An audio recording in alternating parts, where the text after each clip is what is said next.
Hello, I'm MC Toon, and it's Tuesday night, and it's a debate. And if you were here last week, I was debating against Shane St. Pierre, and he brought his friend Cracker and some, what was her name? I forgot her name, but another lady popped in. Bella popped in for a little bit. But it was mostly myself and Shane, and Cracker. Cracker was a little interruptive, and so I kind of gave him the boot, kind of, and I said, I emailed Shane. I said, hey, I didn't like doing that, and so how about we just let Shane, not Shane, Cracker come in, and just the two of us, and Shane, you can moderate. So what have I done? I have done that. I posted the rules that the rules that he wanted, and oh my goodness, I have to get the set up the screen, but they're here in house. Welcome to Shane and Cracker. Go ahead, they can hear you if you talk. Oh, what's up, guys? Good to be back. I'm here in a strictly observer sense, I think, unless things go sideways. But I think Cracker wanted to say his piece to what he felt he didn't get to say last time. And then I think we're in for a good back and forth until somebody can't take it anymore. Well, I might have to go here in a little bit. So, can you guys hear me? Cracker, you want to go with your rebuttal to the last debate? Yeah. Okay, so start now. Yeah, go ahead. All righty, here we go. I am grateful I have been given this time and opportunity to restore sanity to the people who think McToon is right about what he speaks about. Remember my last words before he kicked me the last time I was on for asking for proof of gravity? This is where he runs. And that is exactly what he did. Asking for proof of the very thing that holds the heliocentric model together would make any glober run. They always do, never fails. You would not have to defend flaws in the globe if it did not have such noticeable flaws. And there are many. Why? Because too many people trust their authorities to tell them the truth rather than seek the truth themselves. They are lazy. Like an obedient pet. People with no discernment do just that. They believe, they don't investigate. Public school trained Pavlovian pets seem to have an affinity for obedience. That makes McToon either a pretender who does not know the earth is actually planar, or he's an adult who has been fooled too long to be able to handle letting go of the Santa balls after 50 years or so, whatever. I'll give him credit. He 13. Can debate fairly. He can debate fairly well. Practice will do that. Deception makes it possible to appear to be right when you practice. He can bullshit with the best of them, but in the end, it's a sales pitch, which is not supported by experimental validation nor the presence of a sane mind. He is a used ball salesman. He's good at what he does. The same man that specifically said that science does not prove things. This is an interesting thing for a globe earther or a globe believer to say, almost as if he's poking fun of his own audience for believing his bullshit. Sounds a little like McToon may just be a closet flat earther. You just keep it secret to save face so you can make a few monkey pictures from your globe believing audience along the way. Now let's get down to some of the science you say doesn't prove things. This means that a person saying such a thing is pretending to be a scientist and using something that is not science in order to attempt to prove something that was not supported scientifically in the first place. Let's play the game like you really believe in the heliocentric model, because I like games. To say science does not prove things is deception. That is not science as it is. This is the intention of using something you cannot prove is true to fool people. That is a lie, and that is the act of a reprobate. I can say it best with the words of Nikola Tesla. Today's scientists have substituted mathematics for experiments, and they wander off through equation after equation and eventually build a structure which has no relation to reality. Despite McToon calling flat earthers science deniers, it's more like we deny the pseudoscience of globers. Flat earthers demand evidence and validation. This is why we laugh secretly at globe earth believers. You have no real proof. Logical fallacy does not qualify as proof. These are begging the question, reification, appeal to authority, ad hominem, burden of proof reversal, kettle logic, special pleading, bandwagon, circular reasoning, and appeal to ridicule fallacies with the ad homs. Science does not include peer review, made up equations using values that have not been validated, models, cartoons, concepts, and thought experiments. It is done with scientific method and with experimentation. The scientific method with a real, live, observed natural phenomenon, something that can actually be identified and isolated as the cause in a cause and effect relationship, unlike things like a Newtonian or Einstein emergent force that's not a force of gravity, which has no validation whatsoever. In the scientific method, experiments most certainly do prove things. Even the failure of a hypothesis is a nullification and proven it is not true. It does prove something. It proves that the cause that you assumed is not the cause. It is discernment which gives one the power to recognize the truth is the authority. The authorities are not required to tell us the truth, and they don't. Experimentation and natural science are one and the same, and those are what truth is like. The reality in this, no experiment, no proof, no independent variable, no experiment. Let's remind the Globers out there, you cannot do experiments with conceptual mediums. You cannot test cartoon models or observe natural phenomenon or determine the cause by simple correlation or excuses. Now it's time to address some of the subjects discussed in the prior lecture. It was not a debate. It was a globe salesman trying to sell his cartoon representation of reality to someone who already knows it's a lemon, or should I say a pear. First issue, Black Swan. We're going to get right to it. Just like any other Glober, we hear the parrot chirp like clockwork, regurgitating the inevitable excuse of refraction. We all know refraction exists. This is a conditional thing. It can vary day to day or even minute to minute with humidity, weather, air quality, and temperature differentials. Also, which kind of refraction? Can Mattoon verify whatever mythical version of refraction is being used that can move a 60-foot bulge of water that was supposed to be blocking the rig at 9.41 miles to a location behind it? Yes, it was the refraction fairy and her magic refraction math. So what is it, Vern? Stooping, looming, towering, sinking? Is it a mirage? Did you even know the different kinds of refraction? Yeah, refraction fairy's magic is powerful, but the refraction fairy is not God or Jesus and performs miracles moving a geometric horizon that's only in the math 9 times the distance it is supposed to be to predict as a limit. For the apparent horizon, while pointing and saying, look, bendy cranes, and that does nothing to move a 60-foot bulge of water behind where it's supposed to be. Sorry, that is just an act of desperation, and to blame refraction for the flaws in your cartoon math.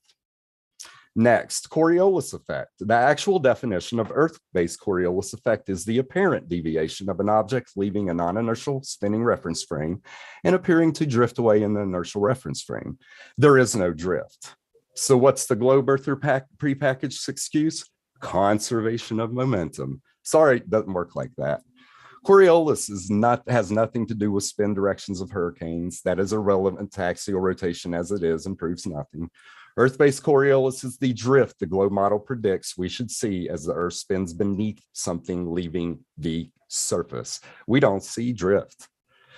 So we have this parroted excuse of conservation of momentum. Lovely. So which is it? Linear? Is it angular? If it's angular, is it orbital or rotational? Does Toon know the difference between the types of conservation of momentum at all? Or is it just that prepackaged pock answer we get from all the globe side? So we're supposed to believe that an unbonded molecule like gas, which moves in all directions, is being dragged along with the presupposed spin of an oblate spheroid, and the drift we should see is negated by the conservation of momentum in an open system with a space vacuum. That's complete garbage. Sorry, garbage. Just on that assumption alone, it's a first law of thermodynamics violation. 15 degrees per hour seen in a toy ring laser gyroscope does not legitimize axial rotation in any way. Observing the actual Coriolis effect with the corresponding tangential speed would, meaning things should drift away when leaving the non-inertial reference frame at 600 miles an hour at 60 north and 60 south, increasing to 1,037 miles an hour approaching the equator. It's simple. The stars and other celestial objects rotate around Polaris, not the sun, and the sun also orbits Polaris. The Earth is stable, does not move. That is observably evident. There is no Earth-based Coriolis at all. And finally, the pseudoscience of gravity, as you say, it's pseudoscience. So that means you have no experimental proof of it. It's convenient for a globe earther to use the excuse of the very thing that holds their heliocentric clown world together as pseudoscience. Nice of Toon to admit and concede that gravity is pseudoscience. You cannot prove something that has no isolated independent variable or proposed cause to test. If a bird shits, it falls. Okay, so what? That is equilibrium. Something taken out of equilibrium, which could, and the falling can be described as the second law of thermodynamics. Medium dependent, buoyancy, density, viscosity, and is also temperature related, and even throw a little bit of electromagnetism in there. Let's simplify this for the simple-minded globers. A piece of wood will fall through the air. The same piece of wood will float on the water, and you burn the wood and the smoke rises. Oh my, smoke is anti-gravity. What do these things tell you? That gravity is in fact pseudoscience. Toon was right. Seems his version of gravity was only to be measured. When they get $1 million in taxpayer dollars to continue the funding for their pseudoscience quackery by competing for government grants like LIGO does. They loves them some monkey pictures. What a waste of money, just like NASA. Both are parasites feeding off of people lacking discernment. Just in case McToons asserts that gas goes down, go boom, boom. Sorry, I'm not sweeping up the carbon dioxide off my floor because it's heavier than the oxygen. Mass does not attract mass. In itself, that statement is a first law of thermodynamics violation. It is contrary to Einstein's weak equivalence principle and a violation of Newton's first law of motion, just like Newton said in his letter to Richard Bentley of Trinity College in his prime. The baseline gravitational law equation, F equals G m1 m2 over r squared, or any other equation using the gravitational constant G, would require the proof that this gravitational constant is consistent with reality.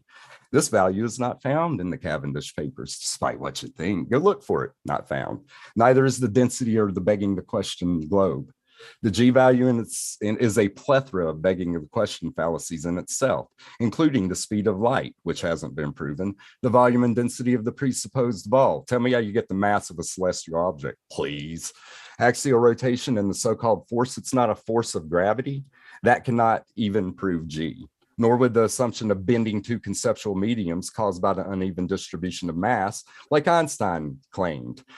Neither SR and GR were eliminated with the experiments involving quantum entanglement anyway, so his shit's been debunked. So Einstein is out too. Then you have to assume that those celestial objects are the r distance from each other. Good luck with that. That's one of the easiest things to debunk in the heliocentric model. Seems that someone who claims to know physics and optics missed the day that they taught the inverse square of law of light, because the sun does not reflect light off of a dusty space ball and send it back to our eyes from millions and billions of miles away. That sounds like someone who thinks triangles have bent lines forming them. I guess it's time to load up the bowl, the gravity bong, and smoke something so you can demonstrate yourself the anti-gravity effect of smoke. Then sit back and watch McToon use his science, he says proves nothing, to prove nothing. And I'm done. Oh, nice, dude. I'm glad I didn't read it before. No, that was pretty good. So you got some work to do, buddy. Well, good job. You actually wrote out a complete parrot script of Oakley and QE. I don't want to hear any ad homs, and I don't want to hear sorry. You started your ad hom was in the first sentence. I don't want to hear anything about any other flat earthers because I am not them. So you can cast all of that shit. I think you just repeat the audience. Don't care. I don't want to hear anybody else. Okay. That is irrelevant.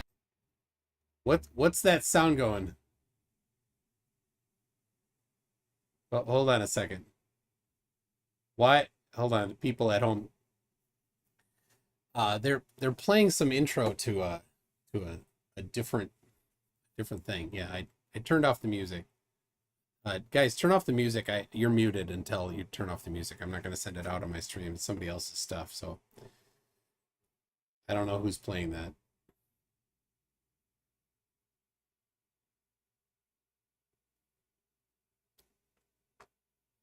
All right. Is that you, Shane, or is that Cracker?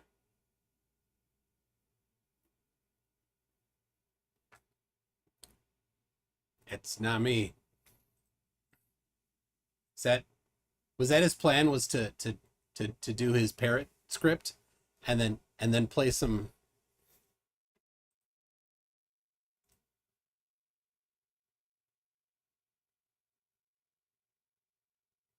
All right.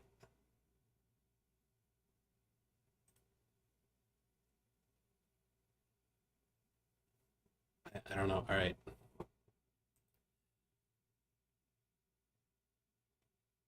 Just a second here. All right. Oh, it was me. Hold on a second. So. All right. Sorry about that. I'm trying to pull up the rules that he broke. Oh, yeah. Here, hold on. Shane, I'll send you. You're not the host yet. I'll send you the host. All right. Sorry, people.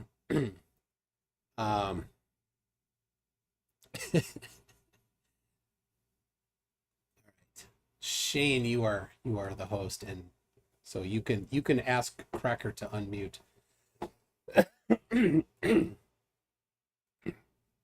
No, I didn't know where that sound was coming from, so I started muting everything. So all right, so there we go. And then all right, Cracker, you back, dude? He's there. Well, Cracker.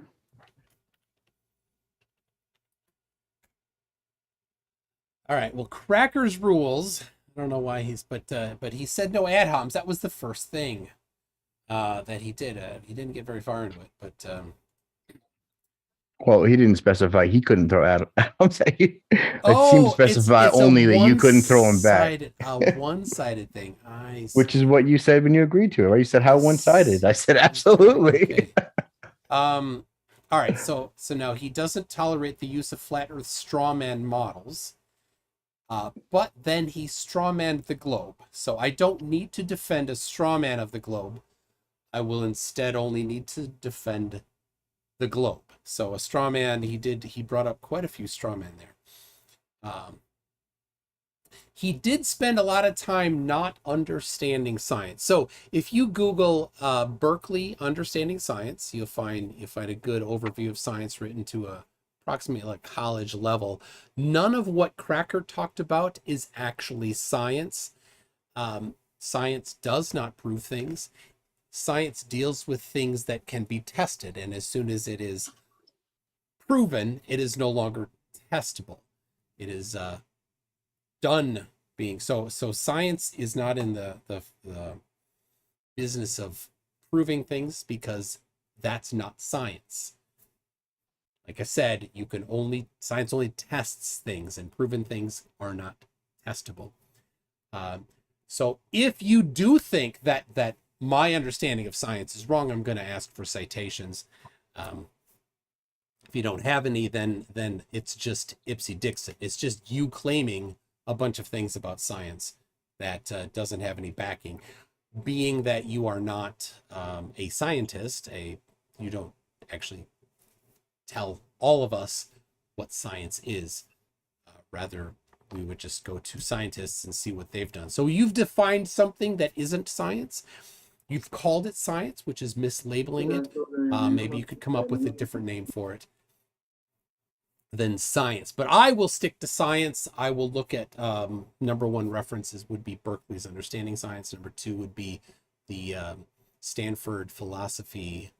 Encyclopedia of Philosophy has a higher level version description of science. So that's what I'll stick with. So the things like you must have exactly one independent variable, that's not science. Science is not that limited. It is much more powerful than that. So now the black swan. So I'll go through the couple things that he covered here. The black swan, he talked about. He said no formulas. Let me read. Right, you back, right? We're good. All right. Oh yeah, did he get his 2 minutes? No, I think he's doing logical rebuttal. Were you listening to what I said? No. He doesn't get a 10-minute rebuttal like I did. I got to speak then because I didn't get to speak last time. So we don't want to hear him talk Got about your black 2 swan. minutes. Now I'm going to answer your science question. So you're Fine. saying science is the consensus based. It's the consensus based is what you're saying. You're saying that you don't need any proof but the proof that your authorities give you, which is also appeal to authority fallacy. You also said that science proves nothing, and you stated it several times. So how do you use science to prove something that you can't prove? There is, in fact, that the scientific method does require an independent variable displaying a cause and effect relationship in nature, a naturally observed phenomenon, which you seem to ignore. You seem to want to use math as science, things that I said specifically that are not science, like cartoons, math, models, and things like that are not science. And you can obfuscate and bullshit all you want, but you're not going to convince me that that crap that you said is science, and that experiments do not prove things, and experiments are most certainly part of science. You say that your proof is based on what some other person done, 150 years, 500 years in the past. So you don't go back and question any of that. Well, what kind of science is that?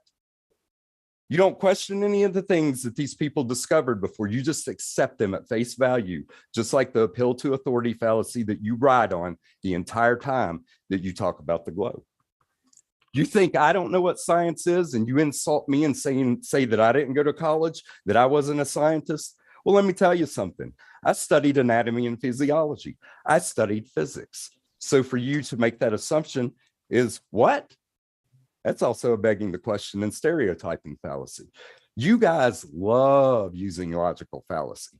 So don't try to skate around and tell me that science isn't science when science does prove things if you use experiments in it to prove it and not appeal to authority fallacy like you do. I'm done. All right. Well, you said scientific method requires an independent variable. I say scientific method does not require an independent variable. Which one is it?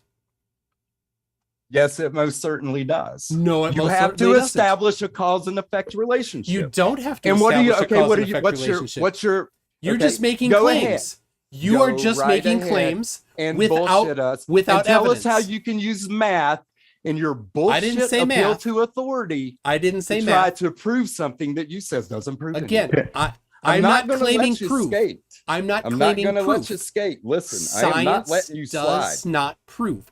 As soon as you talk about proving things, you've left science, because science can test things that are which you don't do. You don't go testable. back in history Okay. and ever question anything that was ever absolutely done do. before, But here's right? the thing: as soon as You something lie. has been You do not. proven, it cannot be tested anymore. Well, so the start of this one was independent variable versus defined variable, right? Yeah. And So you what said is proven? It's So you possible think both gravity's ways. proven? Do you think the shape Okay. of the Earth's proven? Do you think Again, the you keep- gravitational constant is You proven? keep using Because that you sure same like word. proving those things. I You sure don't like talk using about those that at things all. as science, don't you? I keep Yeah. telling you, I don't claim that science proved things. That's your place. I do. I think Yeah. it most certainly And- does. and I- Not your and- pissy ass shitty But version of science. as soon as you say that something Real has been science. proven, it is no longer testable. You're not using science then. You're using appeal to authority fallacy. You're letting someone skate on something that they did a million All right, years ago. I'll just need a citation for that then. Go ahead. I don't need a citation. That's another appeal to authority Of fallacy. course you need a citation. You are just No, claiming you need that to prove something. you are the one that has Okay, defined science, talk and nobody about else gets to refraction. question. Prove that Sorry- refraction can sorry, the move topic something here- 900% past where it's supposed to be. Prove The- it. Show so, me. So you are demanding that science, Yes, I am. that experiments have an independent variable, and I say they don't. You No, wanted to can go through observe. Black Swan. You they're said no, right? observing. Oh, so don't try to nitpick. No, you can observe and see things clearly. Okay. You know Now, natural law. At least Cracker, I do. You don't. You have declared that an experiment must have an Hey, independent this variable. is a technicality. I What does say this do to prove a that an globe? Prove experiment- your globe or shut up. I'm sorry, I was in the middle of Prove a your sentence globe there. or shut up. Cracker, I say that an experiment does not require an independent variable. Sorry, so now I'll which settle of us down. is Thank you. correct? I am. You I can see, am. look, See, that Guys, doesn't work. this whole debate is framed where each side convinces the other is a bunch of brainwashed, slobbering idiots, right?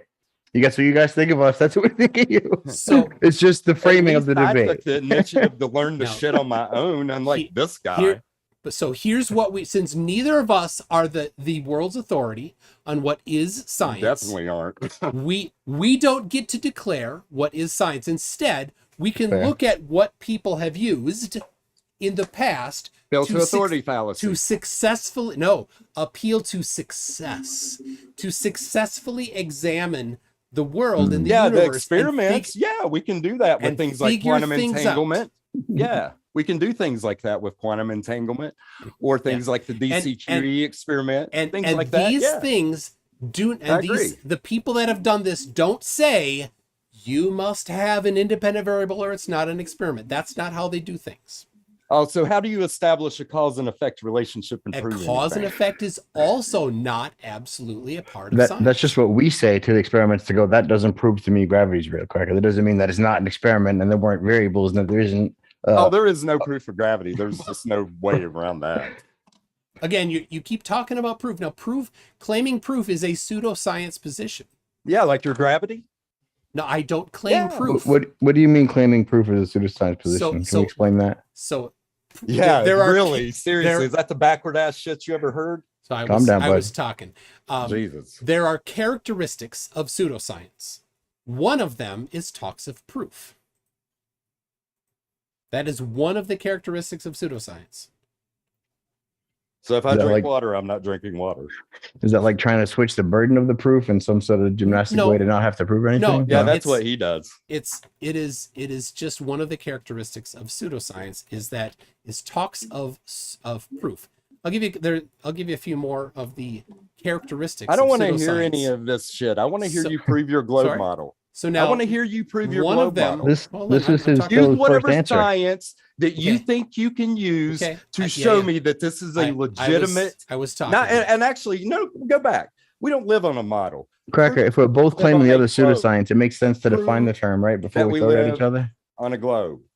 Pseudoscience is bullshit. It's math and cartoons and Of models and course. things like So- that you so don't see in say- nature. So you say science doesn't use math. No, Are you math sure is about a that? measurement. No. I'm So saying science doesn't use math- math according to you. math is not science. No, It it's is a tool it's used a in tool science. of Yeah, good. measurement. Okay, so you can use Exactly. math. You in think science. I'm All right. stupid? Yes, Jesus. he does. You all Mike, right. really but have who- a low opinion of us, don't you? You need to Yeah. buck up, man. I do Some have of a us very are low very opinion of you. intelligent people. Yeah, Yeah, We're- we have a we're low not- opinion of But you. but you're not. that's- Anyway, so we're number we're one not proving Stupid. that very well, man. Pavlovian trained All right. government pet is characteristic what of, you are. of pseudoscience is unfalsifiable. It can't be proven wrong. Okay. Is Oh, is so the- is everything's one right that characteristic. can't be proven wrong. No. I have a unicorn in my am- room. Can you prove me wrong? I am saying that Dumbass. everything in science is No wonder falsifiable. Whipsit whipped your ass.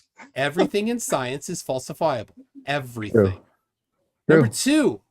two, relies highly on anecdotes. Yeah, I know it's falsifiable because I can do all of that stuff to your globe. All right. Number three, it cherry picks conforming evidence while ignoring or minimizing disconfirming evidence. Put your little thing away and prove the globe, please. Talk Four. about gravity. Talk about Coriolis effect, refraction, whatever you want to talk about. Uses technobabble words. We've already that sound established that what scientific, you're but using don't is make not sense. science. 5, And the- lacks plausible mechanism. No way to explain it based on existing knowledge. 6 is unchanging. Doesn't And whose rules self-correct are or- these? Whose This rules? is- Who made this these is- rules up? This is the You characteristics of pseudoscience don't from care. thinking Hey, is Cracker. power. This There's is pseudoscience irrelevant. on both sides. The reading All this right. definition, I can see how it's on Seven. both sides, dude. This is, 7. no, this is Hold not on. about a There's side. only 11. I'm We're not here almost to there. prove the flat Earth. I'm asking this All right, hold dipshit on. to prove his globe. All right, here we go. Prove your globe. Yep, Show me yep. some I'm sorry, evidence. I don't do pseudoscience, but I'll be glad to show you Oh, evidence. so your globe is pseudoscience then, right? No,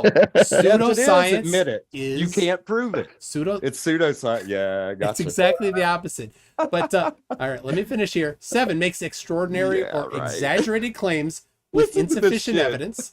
8. Now here's you. 8 professes certainty, talks of proof. You with don't great have the confidence. common sense that God So- gave a jackass. So a characteristic number 8 of pseudoscience is talks of proof. I'm so like glad that. your audience is hearing this. I like those Well, it's definitions. nice. We're talking about number some proof 9. now, but All right, you're not hold on. providing I've only any, got right? I've got 3 more, and then I'll get to it. All right. 9 commits logical fallacies, arguments containing errors in Yeah, reasoning. that's you. 10 lacks peer review, goes directly Peer to the review is public. appeal to authority. You know this. Don't even go there. All right. That's Number 10, bullshit. characteristic of pseudoscience is lacking peer review. Number 11 is claims there's a conspiracy to suppress their ideas.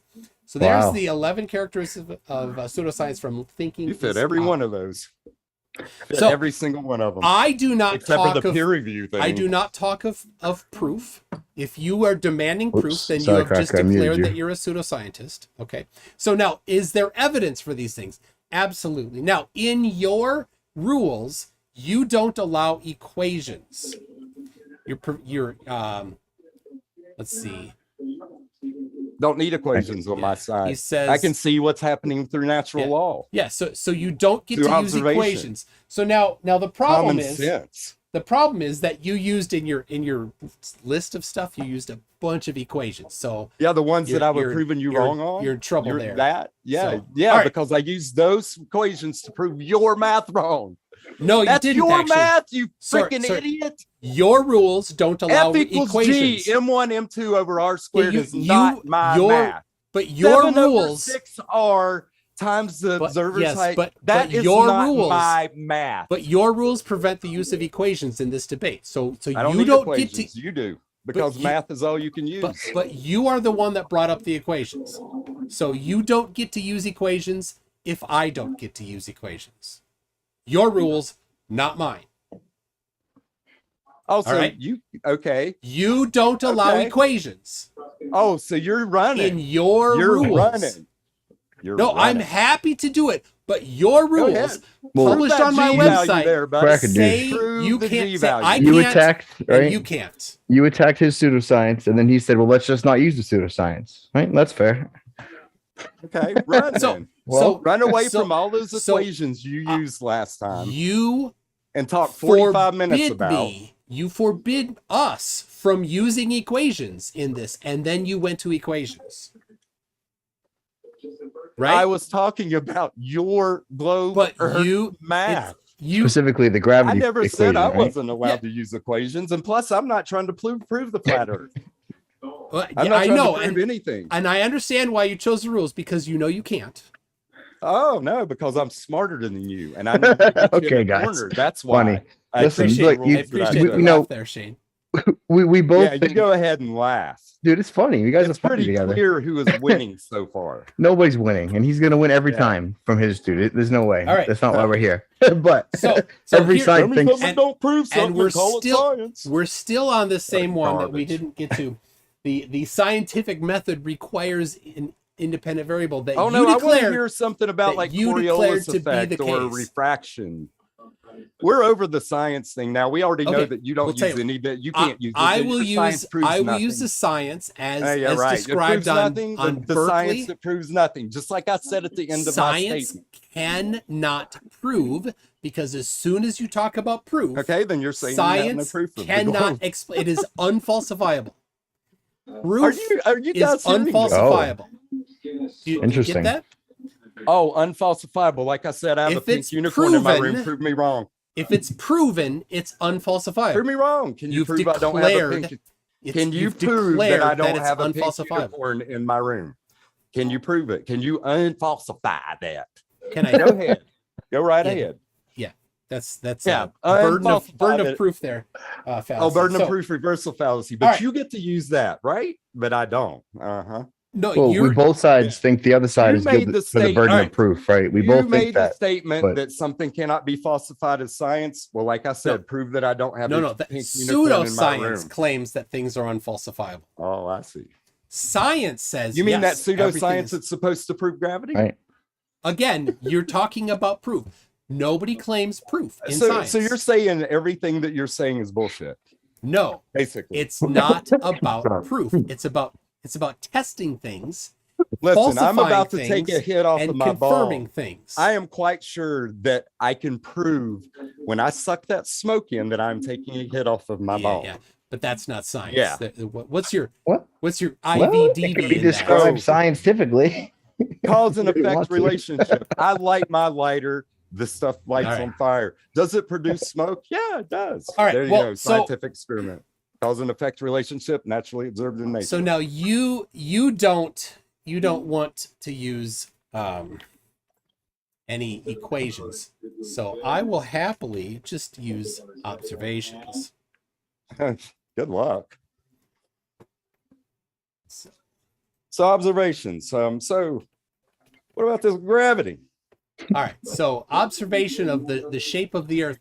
A high altitude balloon put up by Dwayne Kellum to 120,000 feet using a rectilinear lens. It uses a Sony camera with a Sony FE50 f1.8. Too bad you can't show us lens. a picture, right?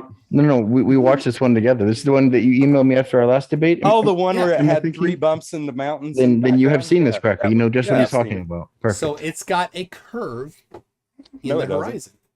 Yeah, it's Wow. called a mountain. There's There's 2 of a them. mountain. There's 2 of them. If you look at that video, when that thing swings around and how does it time to swing every 30 seconds? So Do can you want to explain break why the rules and have him bring it up as a video right now? Could 'Cause I think that'd be cool. could you explain to me why the stars aren't twinkling? Could you Cracker, explain to me Do why you want to it allow him loops? to Yeah, show you're that gonna- video you're or gonna what? change- Looping video. You're gonna change this. Do you want to change the rules It's a looping video. so we can have him It's show the a video? CGI graphic is what it is. Or no? Cracker, It's a yes or CGI. no? All right. Did you do the analysis on it and have a forensic analysis expert on CGI graphics and Oh analyze yes, that video? I did. So you're You just come gonna up with claim the it. dumbest shit. Oh yeah, well, it doesn't. This is irrelevant So to whether you think things are a that globe just or not. claiming No. something means that it's done? You don't have to do Well, any more than claim. apparently you do. So you claim that refraction can move a horizon 10 times past your geometric horizon that is Yeah. in your globe Earth Yes. mass that you can't even prove. It's been empirically. So show it's me. So confirmed. like I said, what kind of refraction? What is it? Is the horizon looming above the other horizon that's magical and yeah. only there aren't- seen in your math? I don't need to categorize them into some sort of arbitrary groupings. Yeah, there's or only one horizon. That's the thing. classifications. There is an apparent horizon, and there is no other horizon. Your bullshit math doesn't prove anything. You're using an R value that's Again, been debunked. Why do you keep talking pseudoscience with this proof stuff? Wow, weird. Oh, God, here we go. I mean, you just can't So I stop might as talking well pseudoscience. leave. I might as well leave because you can't prove anything. Again, I'm not a pseudoscientist like you are. Yeah, You keep are. talking about proof. Well, you're not me. definitely not. You're a the scientist. pseudoscientist. You're the pseudoscientist that keeps Oh, talking so about proof. there's that, huh? So you're a scientist and I'm not. You know more than me because you say so. No, That's Berkeley horseshit. understanding science. Like I said, Okay, then tell me. not me. how is I'm not. space a vac- I'm not how's- referencing myself. Let's start on an actual subject. Okay, Please. Space vacuum. Explain. it is a Explain pressure to me. Yeah. differential. Yes. Go ahead and There's a explain pressure why differential. it's a pressure. Yeah, 10 to Yes. minus 17 torr in an open system, right? Okay. Yes. So that doesn't suck air off the planet, even though that vacuum. What's the vacuums- strongest vacuum? What's the strongest vacuum vacuums- ever created on the Vacuums don't surface of the suck. Earth? Are you not aware of this? Vacuums I don't know suck? it's an air pressure differential. There you But go. you Okay. show me where they have made a vacuum on Earth. What's the strongest vacuum that they made I don't on know why. Earth according to doesn't apply to the this. Torr value? Doesn't apply to this. I don't It's know a why vacuum, you think that. So, there air is pressure there is doesn't an equalize. easy to identify air pressure Do you know differential. the second law of thermodynamics? Do you know what equilibrium means at all? Do you? Sure, but You know that air pressure creates an equilibrium when put next to unless it's in a constant cycle. You know, like what is space? So you're saying just a space second. is a My phone. what? Hold on. My phone. I'll pull it up right now. What's the pressure of space? Tell me in torr value. What's the pressure of space? It varies. Okay, So, all right. let's say 1,000,000 miles out. Right What's here. the pressure of space? I don't know offhand. No, All right, here no we go. graphics. Put it away. Here's my phone. Put your little cartoons away. We don't want to see that. 976 hectopascals right here. And if I lift up my phone,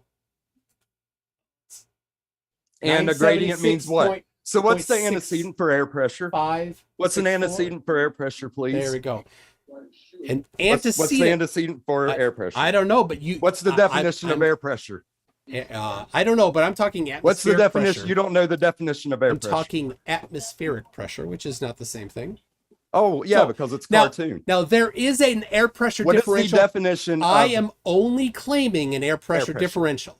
So what holds and that air I to the just earth? showed What is the right magical here force? Wait a That second. There is. That What's there the magical is- force that keeps the air from going into the space vacuum? That would be gravity. It's Oh, not okay, so magical. prove It's gravity. confirmed. It's confirmed. Yeah, confirmed by what? Pseudoscience? Because you called it pseudoscience. But a pressure gradient exists on both sides. Is that all you're going to do? No, Why don't you explain something? mc2.net/g has 18 measurements of the strength of Oh, gravity. it has 18 cartoons that you can look at. No, they're Okay, empirical so measurements. Tell me this. So denialism isn't a So refutation. what's this gravity? How does it Mass hold this air attracts down? mass. No, it So doesn't. there's a downward force applied by Mass gravity. does not attract mass, or else It's been confirmed. Denial isn't deny, refutation. no, don't say denial. You confirm it. Where's it confirmed? mc2.net/g has 18 No, measurements. I had said I no can't links. bring it up. Shut You up. said. Don't want to hear the links. Okay, so Prove your damn if gravity. I can't do a citation, I can't do it right now. I'm right here. Well, tough shit. Right here. You're gonna have Okay. to do it based on natural law, like the rest of us do. So Based on that, yes. what's the second law of thermodynamics say? Has nothing to do with this particular topic of whether or Yes, not it mass does. attracts mass. Oh, yes, it does. So we can Oh, confirm yes, that it mass does. attracts mass by First using law- a torsion that's the first balance. law. That's the first law of thermodynamics violation, and a torsion balance is I not a don't think- naturally observed phenomenon. So, let me guess, you're going to use the Perfect ring. parroting. Awesome parroting. I'm You're not a- parroting You're a any. You great can parrot. regurgitate with the best of them. You Oh, are well, look at you. What are absolutely a you perfect parroting? You're parrot. parroting out of your textbooks, just like I said. Appeal to authority Oh. fallacy again. Okay. All right, Prove so your damn gravity. Prove this shit holds air to okay, the I'm ball. sorry. I don't prove things Velcro because I'm not a air, huh? pseudoscientist like you. Oh, okay. So You are the can't. pseudoscientist. So you can't not show in me. any manner. I can that show this evidence magical for it. mass I can show attracting measurements mass for it. makes gas go down, go boom boom. If you want me to parrot something, Yeah, gas go down, go boom boom. Well, you did already parrot that. Like I said, So- no, I already said it. I am not sweeping up the carbon dioxide in my floor because it's heavier than the oxygen. Why is that? because why is there's that? wind currents. It Oh, mixes it. Do gee. you not know about that? If I get in a room and do the same thing that's locked totally without any kind of gaps or any kind of air pressure escaping it, you're telling me that all of the let's be more carbon dioxide particular. would If fall you take to the a floor. chamber, You are full of shit. if you take a chamber and you seal that chamber and you test the carbon dioxide percentage what at the happens to bottom the balloon when and it the pops? carbon dioxide percentage at the top, have you seen that measurement? I don't care. It doesn't. It's Okay, it's so irrelevant. your claim, you don't have any evidence to support your claim. Got it. So You never do. So that chamber. So you need a chamber to show air pressure, right? You're the one that talked about a Right. closed room. Answer my question. So That's you a need different a chamber. topic. You need a The chamber. topic is whether or No, not it carbon isn't. dioxide goes down. No, you're skipping topics. I asked about the space vacuum. I want you to explain you how wanna your back up to- magical okay. pseudoscience. Oh no, Happily. your Okay. magical pseudoscience of gravity holds the All right, air on Shane, a ball I will spinning be at glad to 1,060 explain it to miles him. an hour. But he's Go. going to have to stop. Explain. He's- Go. You're gonna Mute have me. to- All right, You're you gonna want to have have to to go to moderate. 2-minute Yeah. timers there, man? Absolutely. Back and forth. You want to ask This him a is question, Cracker? my time. Well, it's his show. You got your time All right, last time. okay, I'll start the 2-minute timer. I'll make sure. Go I'll do it ahead. for you. And I What will question- pick every appeal Well, to authority who's going fallacy first here? and presumption, All right. presupposition apart that is All in right. it. Go right ahead.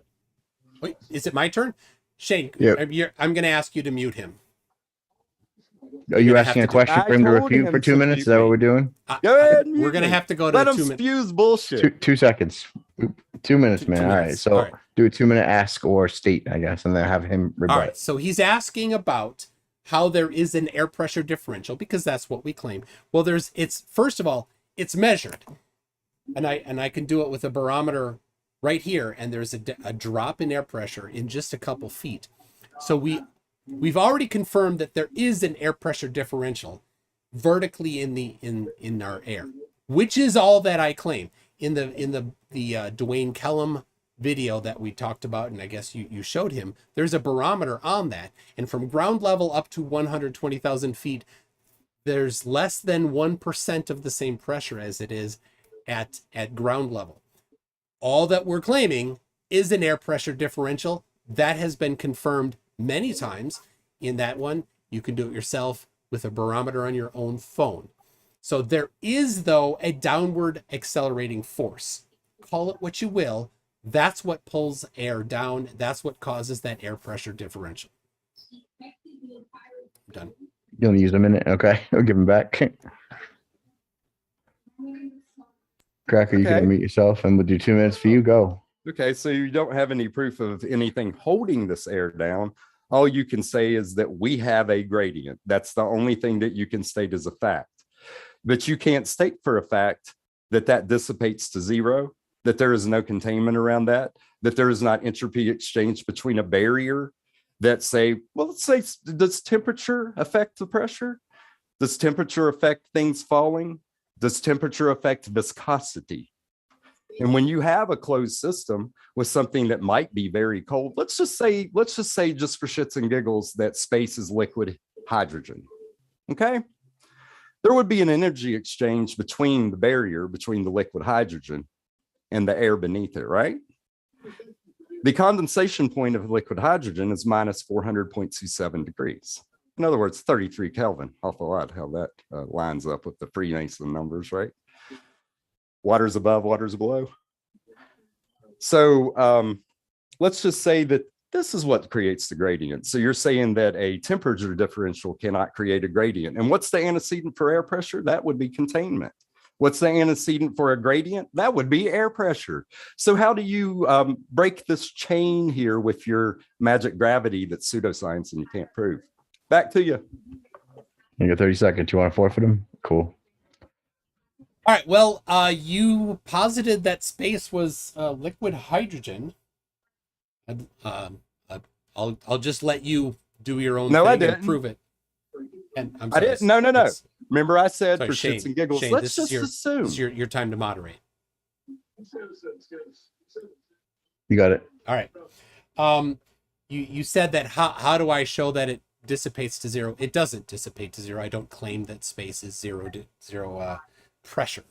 So I don't need to show how it dissipates to zero. I don't claim that it dissipates to zero. I claim that it goes to a low pressure, which I have confirmed in the video you've already seen.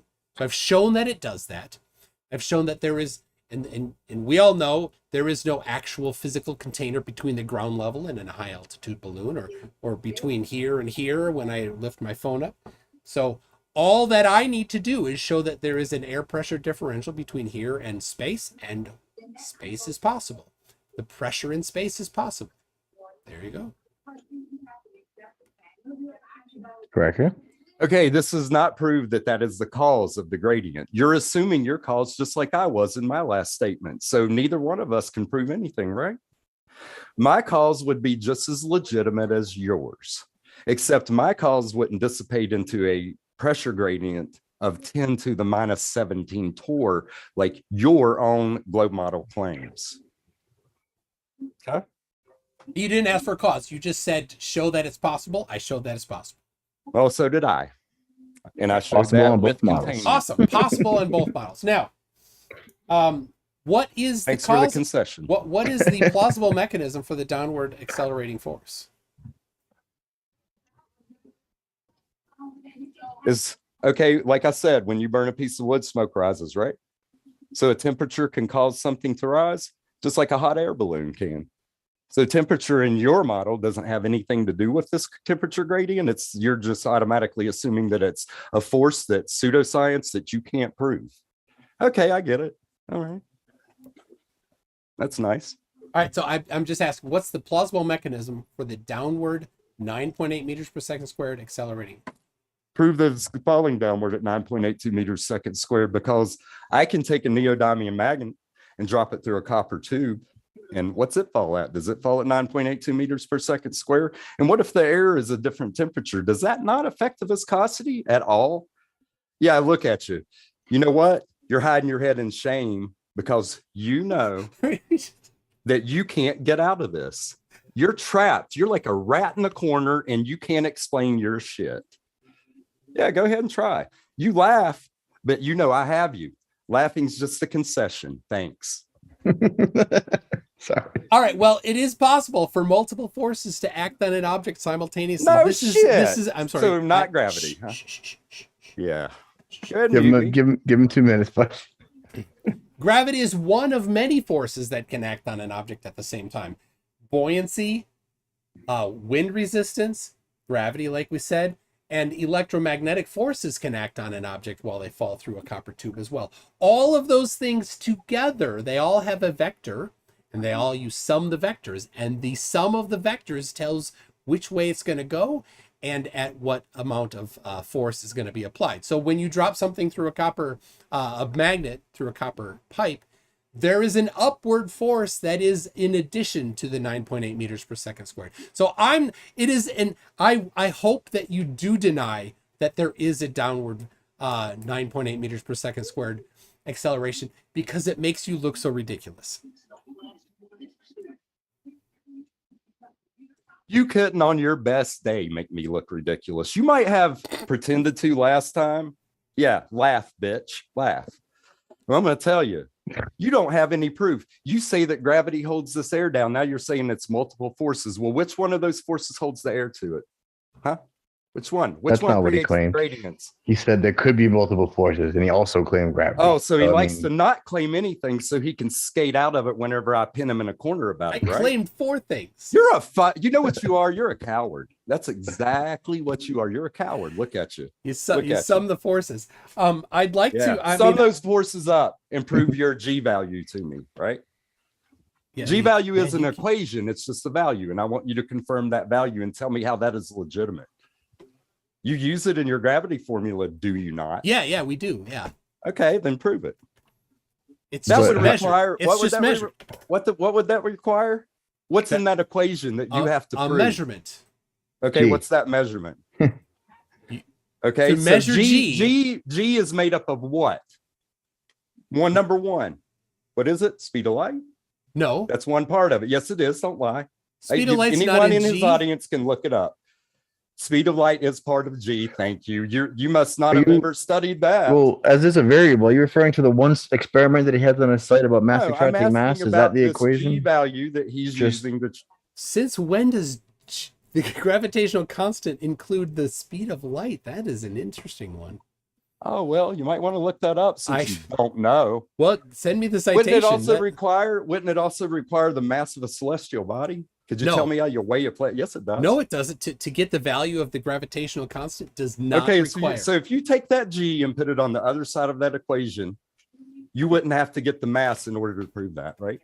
So the equation is F Did you equals, learn second grade math? equals. Oh, I guess triangles have bent edges, right? All right, Let here him. we go. Do you want to do 2 minutes again, Cracker? Yeah. That's Go ahead. I'm not interested in what he has to say All right. anyway. F equals G times What's mass that G 1 value? times mass 2 over the radius squared. So you can use on Earth 2 different masses on a torsion bar, for example, and you can introduce one mass near another mass, knowing the radius, the distance between the two. You can measure the torque on the torsion wire, and you can get the amount of force between them. That's how you can get the value of G. No need to know the mass of of a celestial body. No need to know the speed of light. That's just all you need is the torsion, the mass of the two objects, and you can actually get the value of G. And that's how different experiments that use torsion balances do it. Well, let's just say, oh, G. That requires a lot of big question Done. analysis. Mic drop does it off. not? Okay. So when you get this little torsion bar thing, you have to assume what? That something's spinning, right? That the Earth is spinning. So you have yet to It's prove nothing to do with effect. spinning. Has nothing to do with So spinning. the spinning doesn't create the mass. Okay, mass attracts mass. Okay, where are you going with this mass attracts Do you mass think shit? that the Earth's rotation causes gravity? Well, apparently that's what your model says. No, it's not. Oh Okay, my well, God. I'll tell You you come along claiming God, that he's you got know me, he's our got model me. better than us, and you think that Okay, the rotation stop. of the Earth is My what turn, causes my turn. gravity? Shh. Okay, my mistake. I'll admit when I make a mistake, unlike you. Okay, in your model, there are several people in your audience that probably think that, right? They think that spinning something drags stuff to the center of it.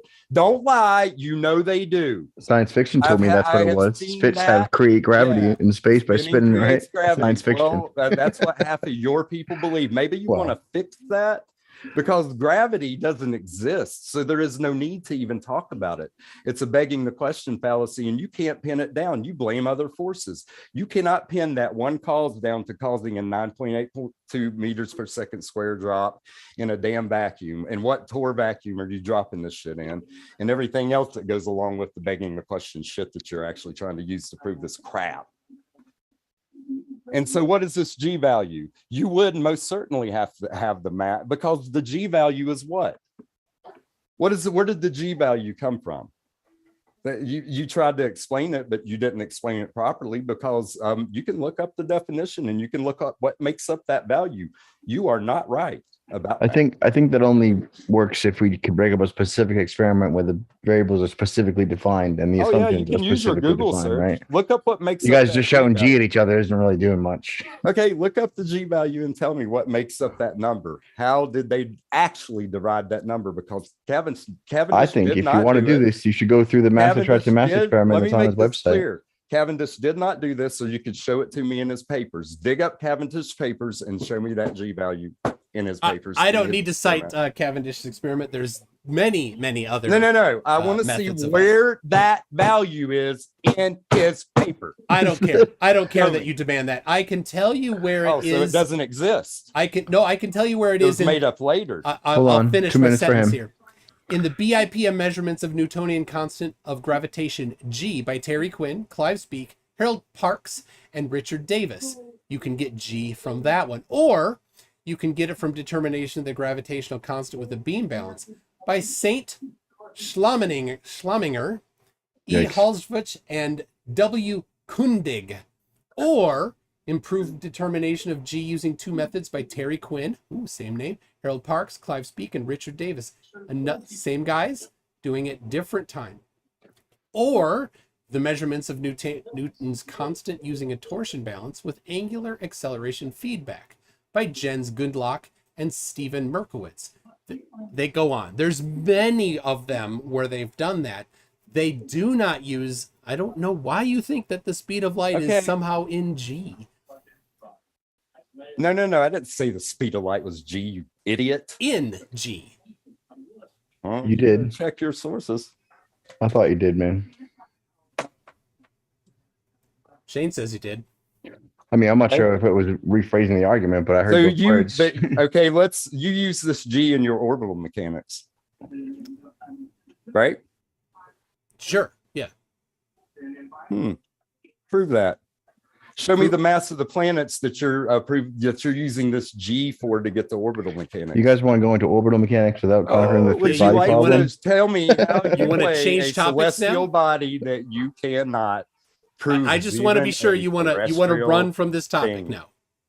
You want to run from this topic? There's no point. I There's cited no point in multiple arguing about multiple G measurements. Because first of all, you said G is pseudoscience. You said science. I is a didn't fucking say thing. that. You're citing experiments. You tell me experiments don't prove anything. What the fuck am I supposed to believe?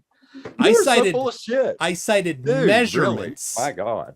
And I say, as scientists do, that You're not a scientist. science does not prove So you things can't prove anything in the formal sense. Even if you claim to be a scientist, you can't prove anything. because science is about falsifying things, and if it's proven, it cannot be falsified. So I don't say that science proves things. You keep demanding this. Oh well, which I is just a pseudoscience falsified position. your gradient. I just falsified your stupid. You actually didn't. You didn't. pseudoscience You just made a gravity. bunch of claims. You made up more forces to try to legitimize gravity, just like you make up refraction. What forces did I make up? What forces did I make up? Just want to tell me what's all the forces that make everything happen. Well, we don't think refraction is made up. We just think it's creates the incorrectly gradient? applied. Because you claim what? You claim we have a gradient, but then you claim No. in What the last forces? debate you What clearly forces? said that gravity is what causes the gradient. Did you not? I can go back in that definitely video. does. Yes. The gravity you can't prove, and it's pseudoscience, and that you're testing with a twisty wire. Because give me a I fucking don't break. claim Sorry you're the about one that, that's the Bob. pseudoscientist because you constantly think that things are Well, science unfalsifiable. doesn't prove things. What the fuck? That's is the right. point of That's even right. having Good it? job. You got Oh, we should just like skip around and play with daisies all it. You day and see, never as prove it. soon as you say that something is Oh, proven, Jesus. it's no longer I falsifiable. do. I like It- to know the truth. I it- kind of value the it- truth. Apparently, you don't. You don't value common sense. You don't value Sure, natural sure. observation. Yeah, so you and say. you don't We're value getting natural dangerously close to law. just ad homs at random now. That's all No, he has. this isn't ad hoc. He That doesn't is have all he has. anything to offer. All right. Well, He I has mean, I absent gave you cartoons. I No gave wonder you his name is a several cartoon. different measurements of the magnitude of G. Right? Oh, And you several different measurements. So which one's Yes. right? Which one's right? they're all there's correct. It's not consistent. They're all so correct they're not- within wait, their wait a margin of second. error. Absolutely. Wait, What's wait, wrong wait. with that? Margin of error, right? Like that 900%. All refraction measurements. that- All measurements have a margin of error. Are you not aware of Well, this? the coefficient of 2 for the refraction moves 60 feet of water behind where it's supposed to be. Are you, you didn't answer my question. Are you aware that all measurements have a margin of error?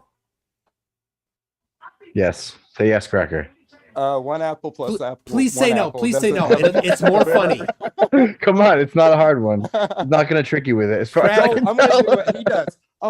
I can't answer that because it doesn't really prove anything and it's not science. Yeah, I'll pull one of your things. Okay. there So you you're go. There's your avoiding the answer. question. It seems you're. Oh, like you do? Yeah. All right. So I've You love shown projecting, that the don't you? value You of are G a has been measured. projecting ass person. You did the same thing in every other interview I've seen with you. All right. Do you want to go back Well, to 2 minutes? Do we have more I'll stuff? show you here. Oh I no, got- I'm I got ready right to here. leave because he can't prove the anything torsion- to the me. torsion What's the point wire. of being here? Here's the bar. Mass is here. And you introduce these masses and the bar twists. And you can measure the magnitude of the twist. And that's how you get G. Well, that's what they say is G. Okay, so you're in what location? None of so you have this margin of error. None of the people can agree on an exact number for this G, but yet you use Yes. it for exact orbital mechanics, right? Yes, and it works very well. Yeah. So what do? Take the average of all this shit and do it? Well, how many digits of precision do you think are necessary? How many do you think would be necessary when you're adding How many are in in pi? the mass of a celestial body Yeah. that there is no way in hell that you could Well, possibly get? I would say 4 to Back 5 engineer is, the is pretty equation. good. 4 to 5, maybe 6 digits of precision is pretty good. Well, how about proving that those things in space are what you say they are? Well, again, I don't do pseudoscience, so I'm not going to talk about proof. That's you, And then how are you talking about orbital mechanics? because we don't talk about proof. You're the one that brought up orbital mechanics, not me. But here's the thing: we're talking about whether or not gravity exists. When Space this, vacuum got your tongue? when this is introduced, when these two masses are introduced, this bar twists, and there's a measurable quantity of torsion on that wire. You Oh, take the that's distance lovely. between these Let's masses. move on to something that matters. You want to run from this? Fine. No, Well, certainly you already you're told me running that from your this. G value. You already specifically told me your G value is not quantified. I specifically move told on. you that this G value, this is how you quantify it. Why are you putting words in my mouth like that? And what's This it used is for? how- Torsion bar twist? Is that all this shit proves? That doesn't prove gravity. Doesn't prove it's some kind of constant Again, that you can apply to Like, things in space. you that have, like, can't the even prove are severe a terrestrial ADHD? body? I'm talking about one topic here, whether or not No, I'm how calling we you how we on measure every G. begging the question fallacy How that you we measure make and G. call science. So when this mass is introduced, it twists the wire because mass attracts So it mass. proves that it If twists the mass- wire. Oh, this does If not mass prove that did mass not attracts. attract mass, it would not twist the wire. That is When you horseshit. got that mass close, there would be no effect on it. They're claiming they And it- eliminated oh, every and other never force, so what's mind. left must be I gravity. thought That's they the claim, dismissed Cracker. Newtonian mechanics anyways. And would you like to hear what Newton said about his own? I would We like did. you. Have you we ever read read it. I that? would like Are you. you familiar with I that? would People like did you not to like that. run from this topic. Let's read that again. I would Please love run to from let's- this topic. No, I want to read What? what Newton said about his own theory because I think this is pretty relevant considering that it's called a law. they attribute this to Newton. So let's go back to Newton and see what Newton says because he's not going to like what He Newton doesn't. says. No, He knows. Newton doesn't just. No, he Mute doesn't him and attribute a let me read cause. We this, know and then that. he can have his 2 minutes. Let me read this. He can have his 2 minutes. Okay. We read it the first time we ever talked to him, but sure, let's do it again. Oh, I would love to. You do have a nice narration voice, bud. Go ahead. You with me? Yep. Okay. I'm not angry, by the way. I'm just a little passionate. Okay. Could have fooled me, man. I'm not mad at anybody. I don't hate anybody. So pardon, it seems like I'm misbehaving, but this is just the way I am. I'm just like this. That's true enough. It is inconceivable that inanimate brute matter should, without the mediation of something which is not material, operate on and affect other matter without mutual contact, as it must in if gravitation in the sense of Epicurus and the essential and be essential and inherent in it.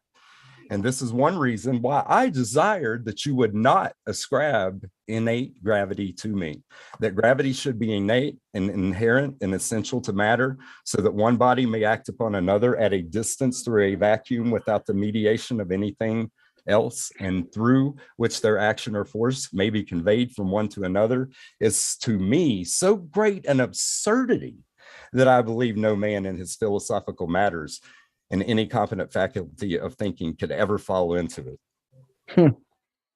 Huh. Well, that's pretty damning to your mass attracts mass. Let's hear what he has to say. All right. Yeah, go ahead. What he's saying there is he does not have an explanation for the cause of Neither it, do you. which is perfectly fine, because scientific laws don't describe a cause. The cause of Snell's law is not described in Snell's law. The cause of the laws of thermodynamics is not ascribed in the laws of thermodynamics. The laws of motion, same thing. The law of gravitation, same thing. None of them ascribe a cause. Cause is separate from the law. So the law is accurate and has never been falsified within the frame that it is used in. So you've not actually done anything to show that mass does not attract mass. Then Einstein came along and he figured out the next layer down, proposed it, and in the 100 years since then, it's been confirmed many times through things like Hayfel-Keating, Kennedy-Thorndike, the Scout rocket experiment, and a handful of other experiments have confirmed all of the things that he hypothesized in relativity in the last 100 years. So that's the next layer down. Is there another layer of things that we don't understand? Absolutely. And that's the beauty of science. We're always trying to understand the next layer down. It seems to me you're in the right church, wrong cue. Because Einstein's been proven wrong several times, and that's very easy to do. Oh, where's that? Yeah, quantum entanglement. Ever heard of it? Yeah. Right, well, show me. I mean, paper. I assume you know what that experiment. is. Show me where. Quantum where entanglement experiment. There's Show been me where- 1,875 of them. So Yeah, look show it me up. where- You're good show at me- sources. Go look it up. Which one of those was therefore Einstein was disproven? Go ahead. Does his theory? Okay. Show me a piece of space time. Prove that 4D Riemannian manifold exists. So that doesn't. That's what actually this is refute based it. on, right? So that you're basing this on a mathematical construct. You're not basing this on anything that we've proven or seen, right? Because your science doesn't prove things. All of these things have Oh, been I'm staying empirically on you. confirmed. Yeah, they've No, been they haven't empirically been. confirmed. It's nice that you can say that, but you can't really confirm it. You said science doesn't prove things, so you can't confirm shit. I mean, you keep going back to that. And That's your right, fundamental I do. misunderstanding of science You said it, not me. is a problem. No, I don't have a problem with science proving things. Apparently, you think they don't. Scientists don't You think said that science He said proves proof things. is pseudoscience. Well, and then then when you there's listed pseudoscience pseudoscience, then. that's what he kept referring to, man. Makes more sense now that you let him define it, right? Oh, Lordy. What definition? The 100 other ones Well, that dude, go around? Reading that definition of Okay, pseudoscience, I could the see how it sky applies is- These to are not him. and to us. The definitions that sky he is yellow, uses. people. This is not a definition that he uses. This is an excuse for his bullshit model being just a able second, to I gotta- escape scientific I have to look. validation. I Yeah, have to look outside. Just a second. It's yellow. Is The it- sky is it? yellow. Yeah, just a second. I'm gonna do a play a song in the middle here so they can't. But just a second. I'll be right back, people. I gotta do let's see. I'll do the intro video again. Hold on.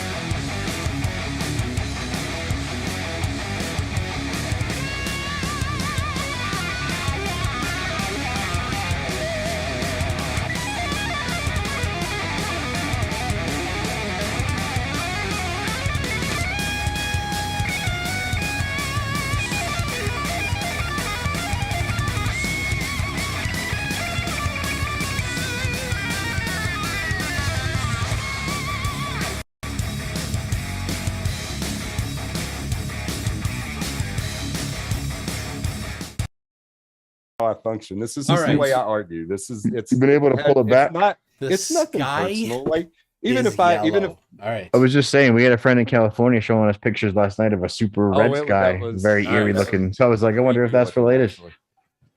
All right. We don't know if that's caused by technology, actually. You know, Yeah. could be anything. All right. So you said that quantum entanglement is does something with relativity. Do you have any citations well, for that? You know what? Disproving Einstein. That's what Yeah. we're doing. Well, that's easy. Quantum entanglement, 1875 experiments, the delayed choice quantum entanglement experiment, all of those things. Okay. Which And, one of them? and it seems that, and- here's the thing. You're going to skate past this. If I say anything and make a statement, you're going to nitpick and jump on any little mistake that I might make. Yeah. So I'm not going to do it. I'm That's just the gonna whole point say of this that's thing. on you. I'm not going to Okay, do so, this. so you can't. So, you can't. but I'm actually going to refuse. ask you, You can't support this the is claim. Got it. your Okay. claim. You're the one that has the burden of proof. So prove it. Don't reverse that shit on me. Uh-huh. To be Yes. clear, we both Prove think that the other has the Einstein's- burden, but to come on Prove this that show, Einstein is I- we're another- taking the burden, I'm right? just Isn't that how saying, this works? Prove that Einstein is another layer of this so-called Happily. gravity that can't be proven in the first place. Eddington 1919. So you're going down to an invisible road that Michelson you have Gale. no idea where you're going. Kennedy Thorndike, Ives Stilwell. I'll Tom spout some more Repka, appeal to authority Eiffel fallacy. Keating. Here we go. These are empirical experiments. No, they The aren't. Scout rocket experiment. So denial doesn't actually. Yeah, and you know what? The isn't a Black Swan was refutation. an empirical evidence too, and you just deny that shit. That Oh no, ignored. refraction. It Oh, ignores refraction. confounding variables. So where did this big so you know the earth curve math, right? I know it approximately, the 8 inches per square mile, and that is very close to the actual You can't even measurements. get the wrong equation right. Except 8 in all the inches per times when mile refraction squared. explains Shut it. There you up go. and And stop. where and You know where, I know it. Don't try to think that I don't know it. Okay? Sure. And I know where this in that shit. equation that you don't allow equations, of course. Where in that No, equation no. We're gonna go somewhere else with this. You All tell right. me. and where in that How- equation do you put the observer height? Okay, well, let's go to the terrestrial refraction All limit. right, no, where no, you no. can't prove your Where argument. in that equation do you put the observer height? Where do you put it? That's the wrong equation. There's no observer height in it. It's not wrong because it's a parabola.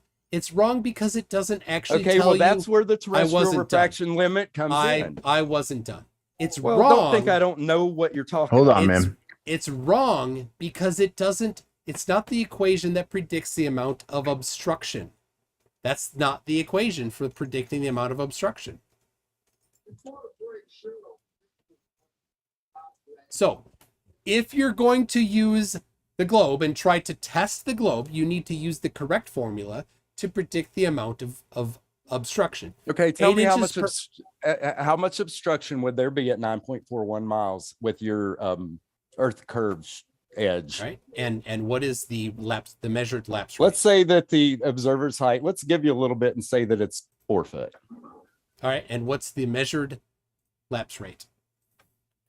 What do you mean the measured lapse rate of what?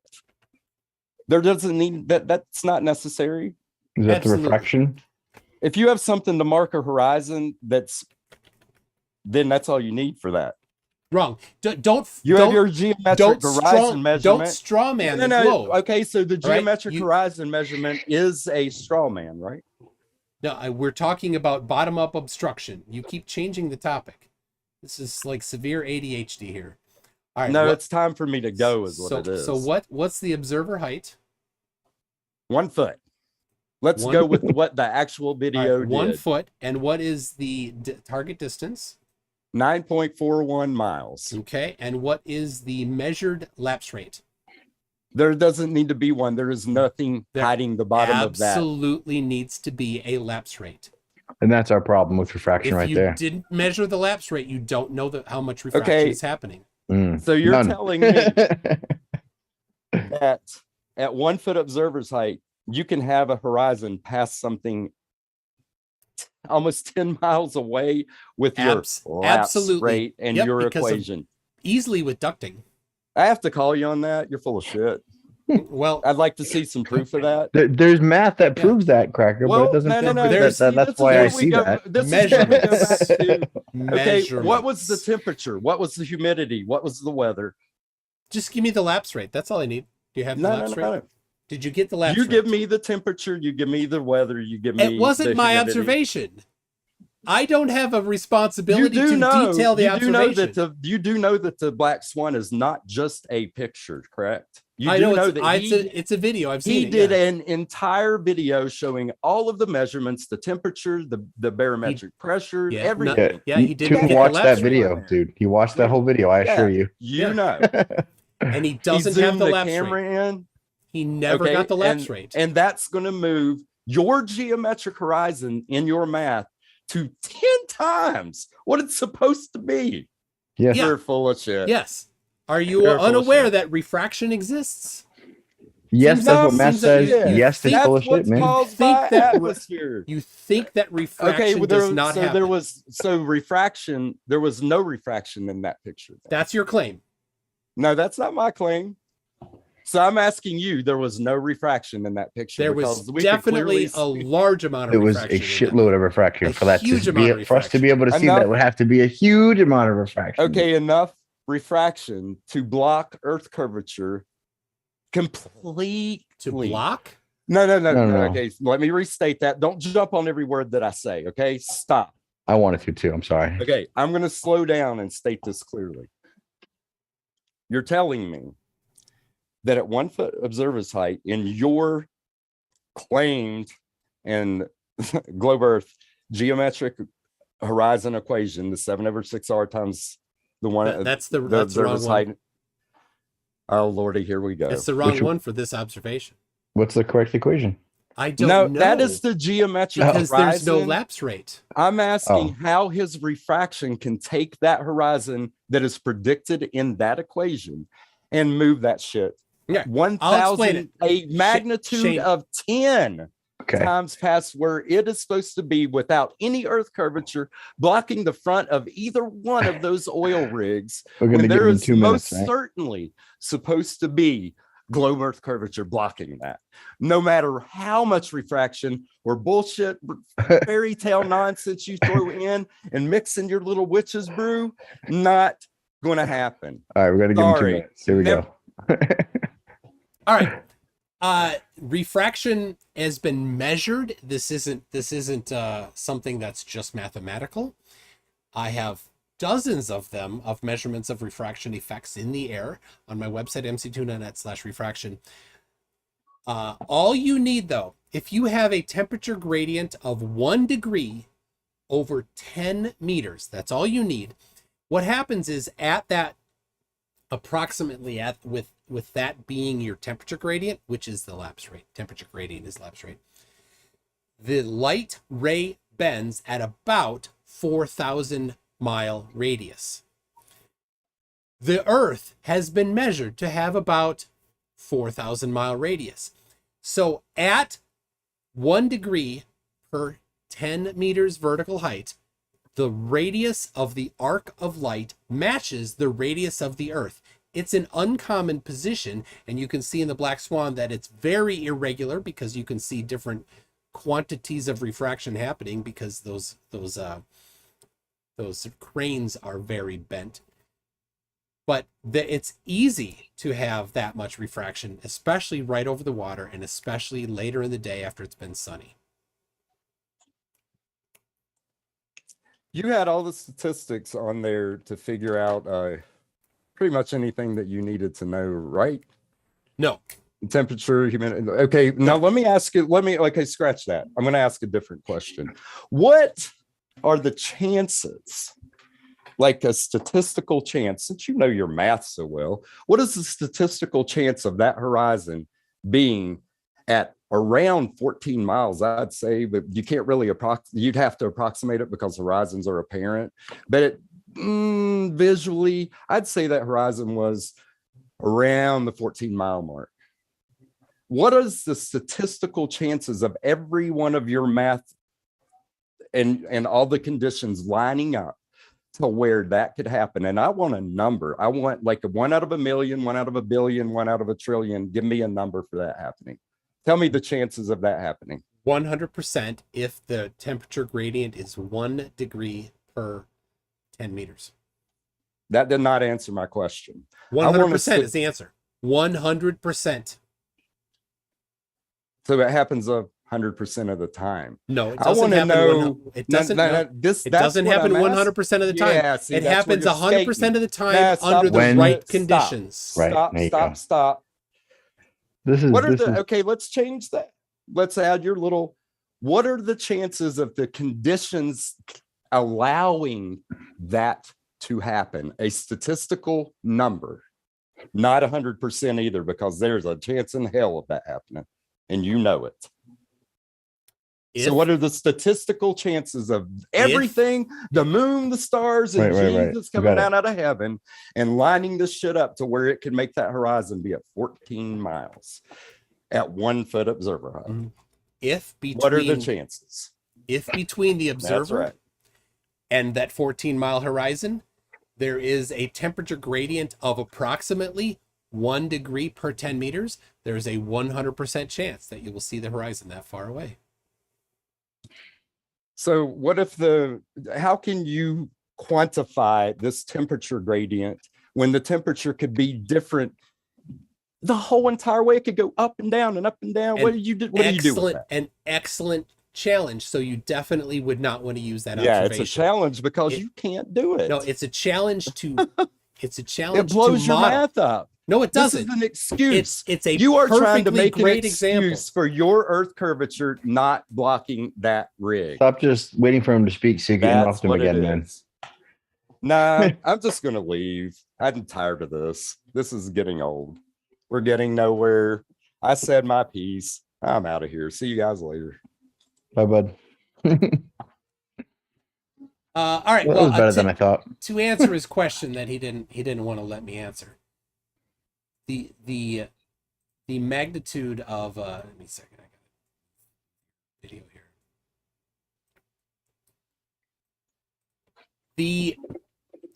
A lapse rate of 1 degree per 10 meters vertical stack there is not actually that hard to do. If you look at the few measurements that have been done by flat earthers, there's always more than 1 degree of vertical change in 10 meters. The Lake Balaton has 1 degree, 1.5 degree in 2 meters, I think. I think he wanted to get you into the nature of probability that those circumstances would all co-align on the same thing. And that's 2 levels of math that we're not even using. So I don't understand. Exactly. So anyway, it happens. It's not that unusual to happen. It happens much more common late in the day when it's been sunny. And it happens into the night. It seems to happen whenever we see something too far away on flat Earth. But the problem is, for flat Earth, is that later in that same video, when he's at a higher elevation, out of the range of where these very chaotic temperature variations are at, the bottom of the things are obstructed. Why on flat Earth is the bottom obstructed? There's no plausible mechanism that would cause the bottom of something to be obstructed over a flat surface when there's nothing in the way. I remember that argument from last time that I couldn't refute then. And the black swan from Oakley and QE is very carefully constructed to never answer that question. And Cracker can't answer that either. Oakley can't answer that either. They will just avoid that. But there is nothing that causes bottom-up obstruction for flat Earth. There have been many things that have been proposed. Refraction, diffraction, angle of attack, perspective, all these different things. And I keep asking, well, what's the mechanism and how can we test this hypothesis? Because and that explanation is offered. It's only a hypothesis. Then we can go test it. Never has anybody presented anything other than just the hypothesis, the rough, non-testable hypothesis. So, well, that went better than I thought it would. So thanks again for having us back on. yes. Although I think in the future, I'm probably going to identify as myself, not as flat earthers, because I watched some of your interviews, man. And I feel a little bit dumber, I gotta say. All right. It hurts my head to see some of the people I thought were on my team arguing some of the dumbest things I can ever think of. You talking about Cracker? Specifically, not Cracker. I won't tell him that you said that. What about the one you had on just before us today? I've never heard him before. I don't know who he was. Corey? I don't think he did a very good job negating gravity, even though I believe the same thing he did. He didn't understand. He said he did physics in high school, but I heard that bit. And then you were like, no, I got a 95. But did you cheat on your 95? No. He didn't. Are you sure you didn't cheat on your 95? Listen. All right. All right. Well, I have I'm going to read some super chats. You can stick around if you want. Hang around for a bit, but I wanted to throw out anytime you got a Tuesday with no schedule, I'll happily come talk to you a bit if you need someone to fill some time. All right. I'll keep that in mind. Sometimes we get I get people that bail. Yeah. Corey almost did. Cracker almost did. Something about you, man. So, all right, let's see. I gotta pull up my list here. Steve6464 is saying, Shane, come back to the globe. People like you, Shane. I'm willing to have you guys bring me back, to be honest. I don't think that's a claim most people on my side can make. I want to be convinced that I'm not, insane. Come on, bring me back. The sun could never set, Shane. You could, with a local sun that just circulates around. But how? Like, if this is the flat Earth, and the sun is here, right? Then somebody here would see it, and if they move farther away, limit to your perspective. You can't see it. Light doesn't go forever. That's the other thing. Light doesn't travel infinitely in atmosphere or not. But it's not. But it's not that the sun just fades away. It's that the sun gets blocked. But it does as it crosses the horizon. And the size of the sun doesn't even change when it crosses the horizon. We think it does fade away. It looks like awful lot like it fades away. Remember that experiment in the living room with the light that everyone laughed at? That showed that there was an obstruction. That's the thing. It showed it looked as if it faded away. Anyway, but there's nothing in the way, and there's no plausible mechanism that's ever been presented that we could test and find that it works. So I understand. All right, hold on. I need to. I had fun in your comments too. You guys are pretty fun. Yeah. So and I forgot when I saw because a lot of your comments were held by YouTube, and so I was approving them. I'm like, oh, that's shit. Really? Yeah, YouTube doesn't like me, but you already knew that. Well, I think it looks at a few things in the amount of things that you post is one of the things it looks at. So right, I need to get to my list here again. All right, so there was a member super chat by P Barnes who said, "Stop the preamble, show evidence. Flips table." All right, let me get to. Yeah, I expected the table to be flipped and someone take the ball and go home. That's how I thought that would end. All right. Obi-Wan for $5 says, I 100% think, this was right away, 100% think that Cracker will break his own rules, then rage quit like a baby. Yeah. Well, we kept him from jumping off the rage quit edge of flat Earth. Many Karen for 10 shekels says, Cracker won a poly? Cracker won a poly? Yeah, do you listen to Oakley or Quantum Eraser? Nope. Because that was the script that he read was verbatim what they say. And I told him I don't want to read the script before he came on, but I was happily surprised by it. Well, you wouldn't. It was longer than I thought. You wouldn't have recognized it, but I mean, I heard it instantly. I'm like, oh my gosh, he's just copying everybody else. So Pilo 1408 says, and the insults start right out of the gate. Yeah, I don't think he got 2 sentences in before he started the ad hom. No, he came on to insult you to get you back. That was his big thing. I mean, I told him that's stupid and it is what it is, but wanted to do it anyway. Don't worry, I recorded it. It'll be funny. I got a thick skin. Right.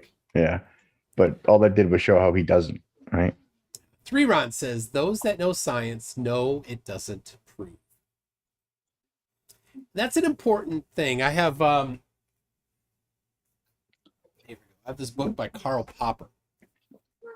Karl Popper is one of the foundational people in the philosophy of science from the 60s. And this is a big book for basically you need to have things be falsifiable. If it's not falsifiable, then science can't address it. And if it's been proven, formally proven, then it's not falsifiable. The philosophy of science wasn't taught in my high school science, I'll tell you that. At the college level. Philosophy of science is not taught in high school. Right. I mean, that was interesting when you brought it up. I like it. Yeah, it's not right. You got to walk before you run, that kind of stuff. And so you start in elementary school with basic experiments, and you read step by step what to do. And when you get into high school, there's a little more leeway, a little more variation, and not as much step by step, especially like in physics class. And when you get up to the university level, it's much more open, and you're challenged with exploring something and coming up with the answers. The equations are not given to you. The formulas aren't. You've got to figure all these things out yourself, and sometimes you need to even derive your own stuff. Rick Sanchez says, Shane, come back to us. I thought it was funny. One of the people critiqued you for providing your own sources and doing your own work. And I'm like, that's the opposite of dumb. How are you trying to paint that as dumb? We want that. We applaud that. Why are you laughing at him for that? Come on. You can't even be impartial on that. At least he has his own website. Go to all his proof she's going to bring up. You can research it. No? Every once in a while, somebody has actually looked at my website. I did. But it's not very common. So I appreciate that you did. Hugh Jars, who's an Australian, says, is that Shane's last name? I suspect he's really a Jars. I don't know what that means. Wait, he's saying that he suspects that your last name is not Saint Pierre, but it's actually Jars. Yeah, I'm sorry, I don't get it. Yeah.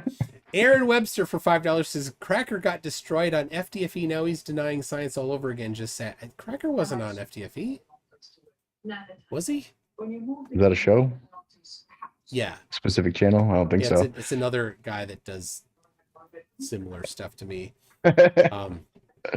We both FDFE. His name's Craig. We both started the same month 3.5 years ago, and our channels have we do a lot of the same things. So Alyssum for 5 Australian says, tune at the end, please leave timestamps to where Flurfs brought evidence, extra points if they have the balls to talk about navigation. This 0, and 0, and I will not bring that up until I'm better educated than you, so it'll be a while.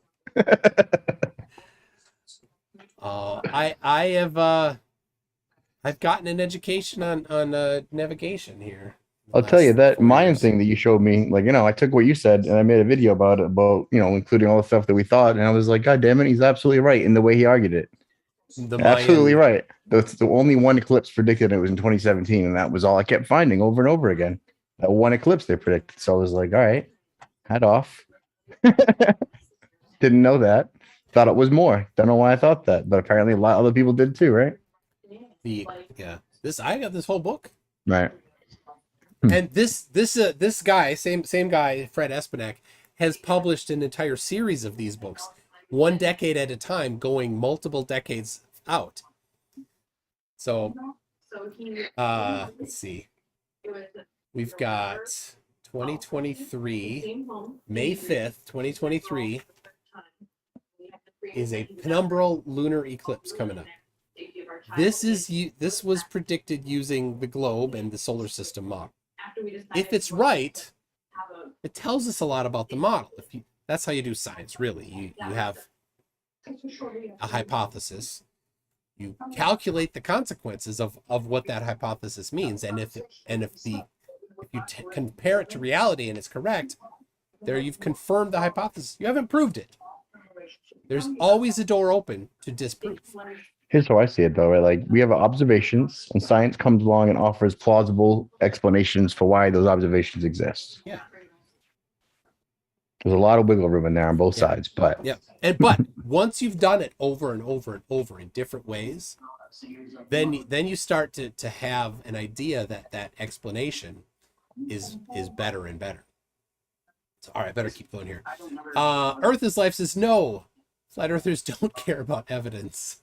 That's why we just qualified it specifically, so you couldn't use that against us. I know. His rules are, I mean, they're more damning to him than he realizes. I know. He's like, you can't use citations, you can't use math. He says that he doesn't need to. He's not going to show evidence for his. Well, dude, I'm happy to do all those things for the globe, right? Because I'm not running from it. All right. Inquisitor Rurik. So, Cracker, since you've quoted Tesla's preference on mathematics, are you prepared to mathematically explain your flat Earth model? So, does Cracker ascribe to a particular model? No, he's a big believer in we don't live in a model. But you see, models are integral to science. They're examples of how things can work in the system. Yeah, but I mean, since nothing is perfect, right? You cannot actually form a hypothesis without a model. Just come up with a hypothesis for an experiment that doesn't have I'm a not model. saying I don't believe in models. I like the flat Earth model. But I like David Weiss's model. Yeah, well, so you hypothesize that's the correct model, then you just go test it. You calculate the consequences. Well, if David Weiss's model, we can test that. Is Australia really that shape? It's not. Does the sun rise from the angle that model would predict? It does not. Do flights between direct nonstop flights between Australia and South Africa exist? To me, Yes, that model they just do. proves how the sun and the moon system work in tandem as a close local model. And that's pretty much it. Nothing else is to scale or accurate. Doesn't do flight paths. No one's navigating off that. It's a hypothesis is what it is, right? Right. I'll give that it's a hypothesis. But it's testable. And all right. Tommy Gronfald says, crackers want a cracker? Yes, he's a parrot. Let's see. Jiffy Cone says, please provide your flat earth model for us. Crumb. I suppose a crumb is a smaller part of a cracker. Zoomy says, woo! Bingo in first 10 minutes. It's on that. Is that a record? He didn't even get to speak in the first 10 minutes. Did he crack a bingo himself then? Is that what he said? I think his first 10 minutes of him talking. It might be a little tongue in cheek, but I mean, we've got bingo here. I've got page after page of bingo and notes. I need to print some new bingo sheets. All right, we got Many Karen for 10 shekels says cracker equals dim mac in slow mode. I saw Dimak was in the chat too. He's so funny. If you want to hear a crazy one, go listen to Dimak. I did. I investigated a bit. Okay. I wasn't going to comment. That's... As much as I don't want to berate people, man, again, it makes me feel dumber. Cretan Ball says it's entirely predictably. His arrogance guarantees that he has no idea what he's talking about. And we got to an impasse, didn't we? He says science requires this. I say science does not require this.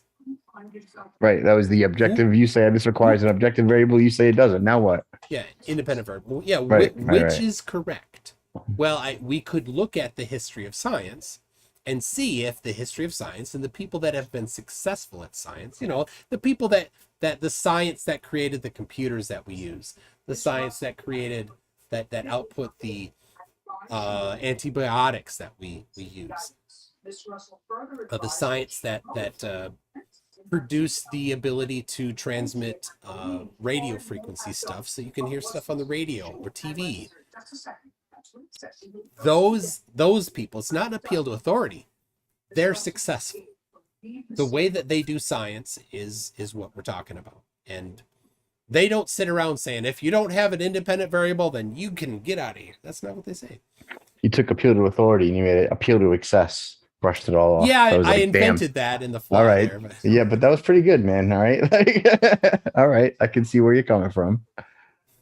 Oh, this is a good one from Sean Hawkins. Sean, I love this. Quantum Eraser's too much of a coward, so he sends this idiot in. Unbelievable. I'm pretty sure they don't know each other, but I can't speak for everyone. Well, now I've heard Quantum Eraser talk, and he absolutely was just taking this script. He even did the squawking and that Quantum Eraser did, like mimic the same I wonder style. where he got that. All right. Yeah. 3 rounds says Flurf open ramblings equal to nuh-uh.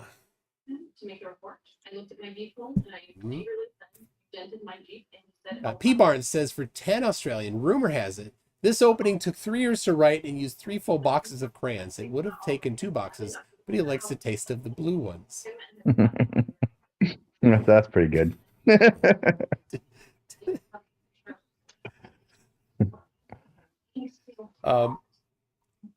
Hilo 1408 says nice script, Fleur. So this was 18 minutes in. So right in the middle of his script. That was the novel he wrote to you for you to see how dumb he is. I mean, for you to to refute, to show you how not dumb he is. Yeah. All right. Obi-Wan says, "Oh, crackhead.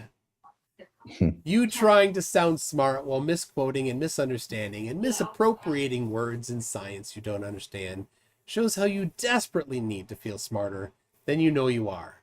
Ding. Oh, I haven't seen a ding for a while. Good old Team Skeptic. I miss him doing flat Earth content. But if you know Team Skeptic, go watch Team Skeptic. He's fun. Aaron Webster says, so Cracker claims gravity is fake. What makes everything go down? What is the equation of that? See, like we said, you have a hypothesis and then you calculate the consequences. Well, I mean, my explanation was the buoyancy, density, and viscosity and the downward force of the electrical charge of the Earth. And you said to disprove that, you do the experiment where you ground yourself and then you should be able to float, right? Yeah. No, I haven't proved that yet, so I can't comment on it. But I thought that was a pretty good rebuttal to my example. If you walk around outside barefoot, you're grounded. Even more if you're wet, right? If your feet are wet. You're at the same electrical potential as the ground.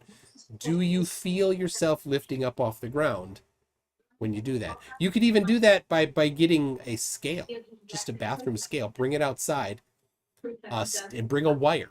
Put one end in the ground and the other one under your feet.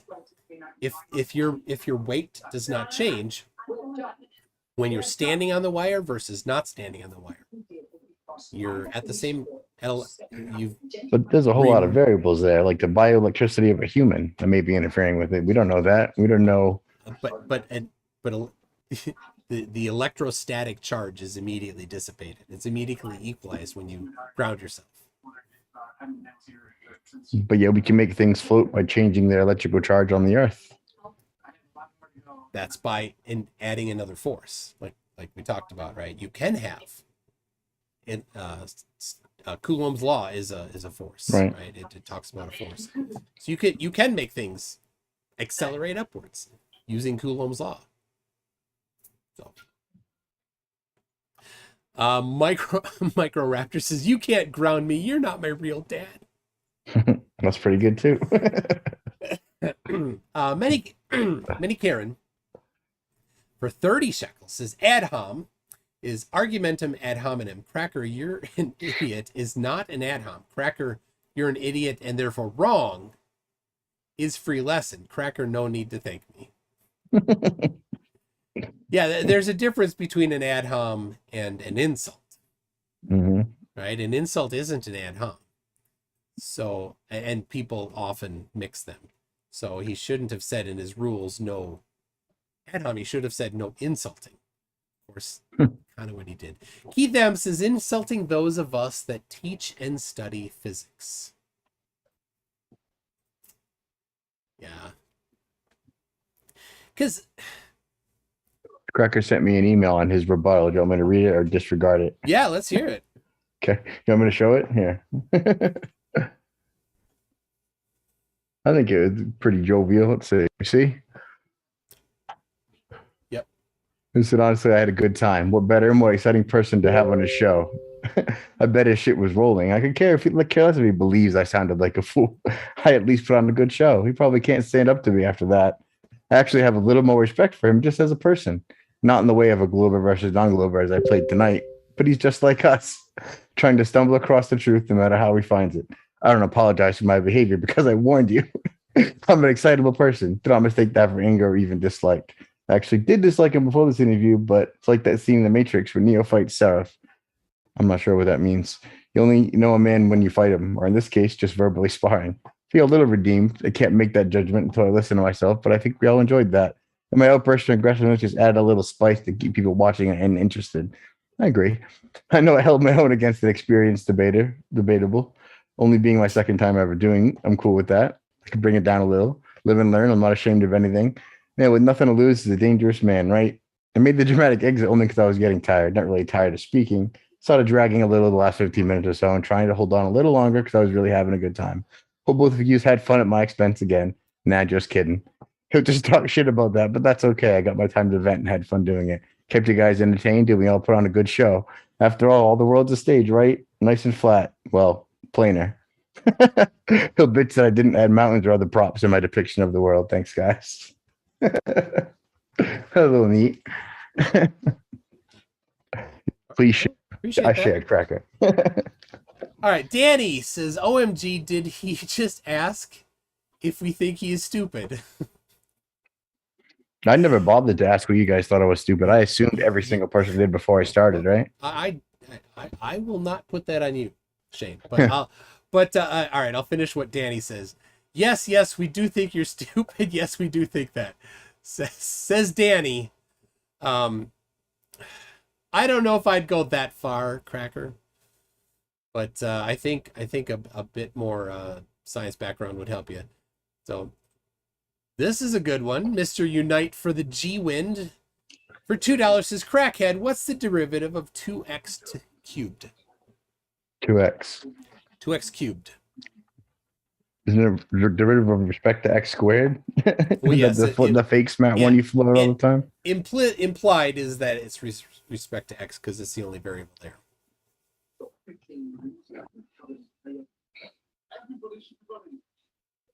Oh, I thought it was the Cracker. Yeah. Anyway, all right, well, yeah. And I mean, he didn't say that he did calculus. Right? No, but I did. All right. I did make that claim. All right. Charlie Welch, this is for you. He goes, Neotank is a terrible moderator. Neotank. Eh, Oh, because you've got Neo all over the screen there. that's fair. This is your first moderating time? Yes, sir. First time? Yeah, well. And Yeah, I was just happy to hang around and have fun. Cracker's a tough one to moderate. Yeah, well, I mean, I assumed getting a taste for your channel that you didn't want me to cut off anytime he swore or anything silly. He was allowed to do all that. And really, the more the merrier, right? Because the more angry he gets, the better it is, sort of thing. It makes for good entertainment. That's what I was going for. Professor Phil Bell, who's a professor, by the way, he really knows the stuff. He says, Flat Earth has nothing to do with facts. It's only about some people who squander their opportunity to be educated, needing to feel special. If my alma mater, my college, knew what I believed, they'd probably disown me. So, it is what it is. All right. I got a Creighton or Oregon? Ooh. Origin. Creighton Origin. Says, Moz threatening me for swearing. Nice bullying out there. Mods. I don't prefer swearing. If people would prefer to not have swearing, I'd love it. But moderators, unless they're being really over the top, really bad, don't block anybody for swearing. You don't need to even try to call them out if they swear a little. I'll ask people, hey, don't swear if you don't need to, but there. That's not a requirement for moderation in the chat here. So I there's a lot of moderators, and I do it because I see people and I recognize them, and I prefer that flat earthers come in here and are allowed to say pretty much whatever they want. There's a couple There's a couple that have special treatment. 33 UC.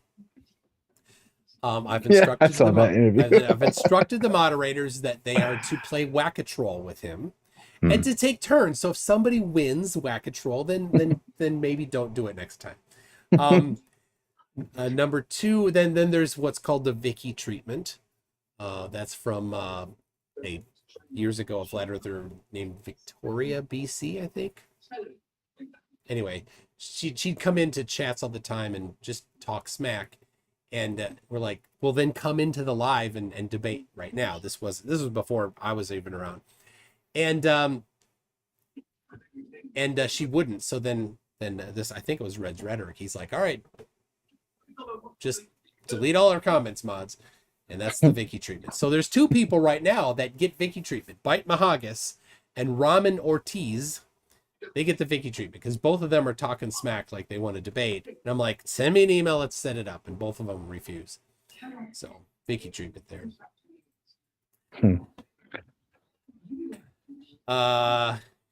want to give, Gary Wybenga gets to post all of his derp. And what I do ask is that you copy paste his derp into the Gary Wybenga channel on my Discord server, because I want to collect it, because then someday I'm gonna actually write a Gary bot that actually just randomly puts out Gary quotes. So all right, Steve6464 says, Cracker, Toon's not allowed to mention other flirts, but you mention Witsit? Foul. Oh, that was the only one, huh? I think it was. Poor Witsit. Oh, poor guy. I almost feel bad. Almost. Cretan Ball says, on my first day of grade 9 science, the teacher gave us a list of Karl Popper's guiding principle. This guy can't understand info given to 15-year-olds. That's it. Cretan Ball, I want to talk about that. On the first day of science class is usually the one time that the philosophy of science is actually talked about in science class. Or, at the beginning of science class. And then the rest of it is just doing the work. We get taught the method, not the philosophy. Yeah, exactly. And the method that is given to a middle schooler is step 1, step 2, step 3, right? It's a recipe. Well, that's not actually how people who are writing scientific papers and getting them published in journals, they're not like, oh, well, here we go. Step 1, step 2. And the people that are reviewing those aren't going through and comparing what they did to their list of recipe. That's not what they do. That's not how you identify problems in science. You say, well, is there a problem with the methodology? Is there a problem with the logical reasoning here? Was there maybe errors in measurement that we can identify, or errors in the math that they did? That's how you actually refute science. You don't refute science by saying, you didn't follow the list right. All right, LB Stuff. Things, Stuff, and More says, why doesn't fire float in the air? Why doesn't fire float? Like it goes up, but it's when it That gets was in farther response up, to it Cracker's smoke goes up because we light it on fire, that sort of thing, I I think think. so. I think so.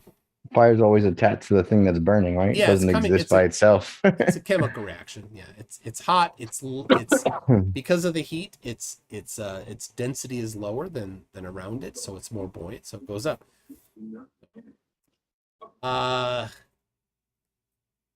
We got Pilo 1408 says, Cracker, you made yourself look ridiculous.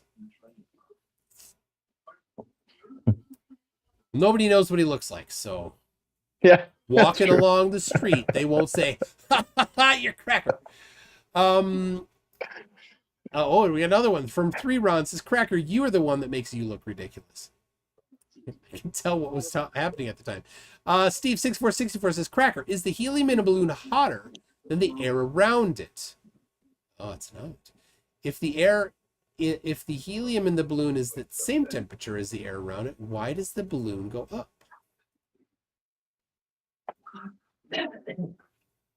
because it displaces the more dense air around it. The air in the helium balloon is less dense. Therefore, the air wants to go down more and winds up pushing the balloon up. Earth is Life for $10 says, memorize a bunch of parroted claims, misrepresent science, never actually test anything, believe everything other flat earthers tell you, and you have cracker. It's funny because we could say that's pretty much all the Globers.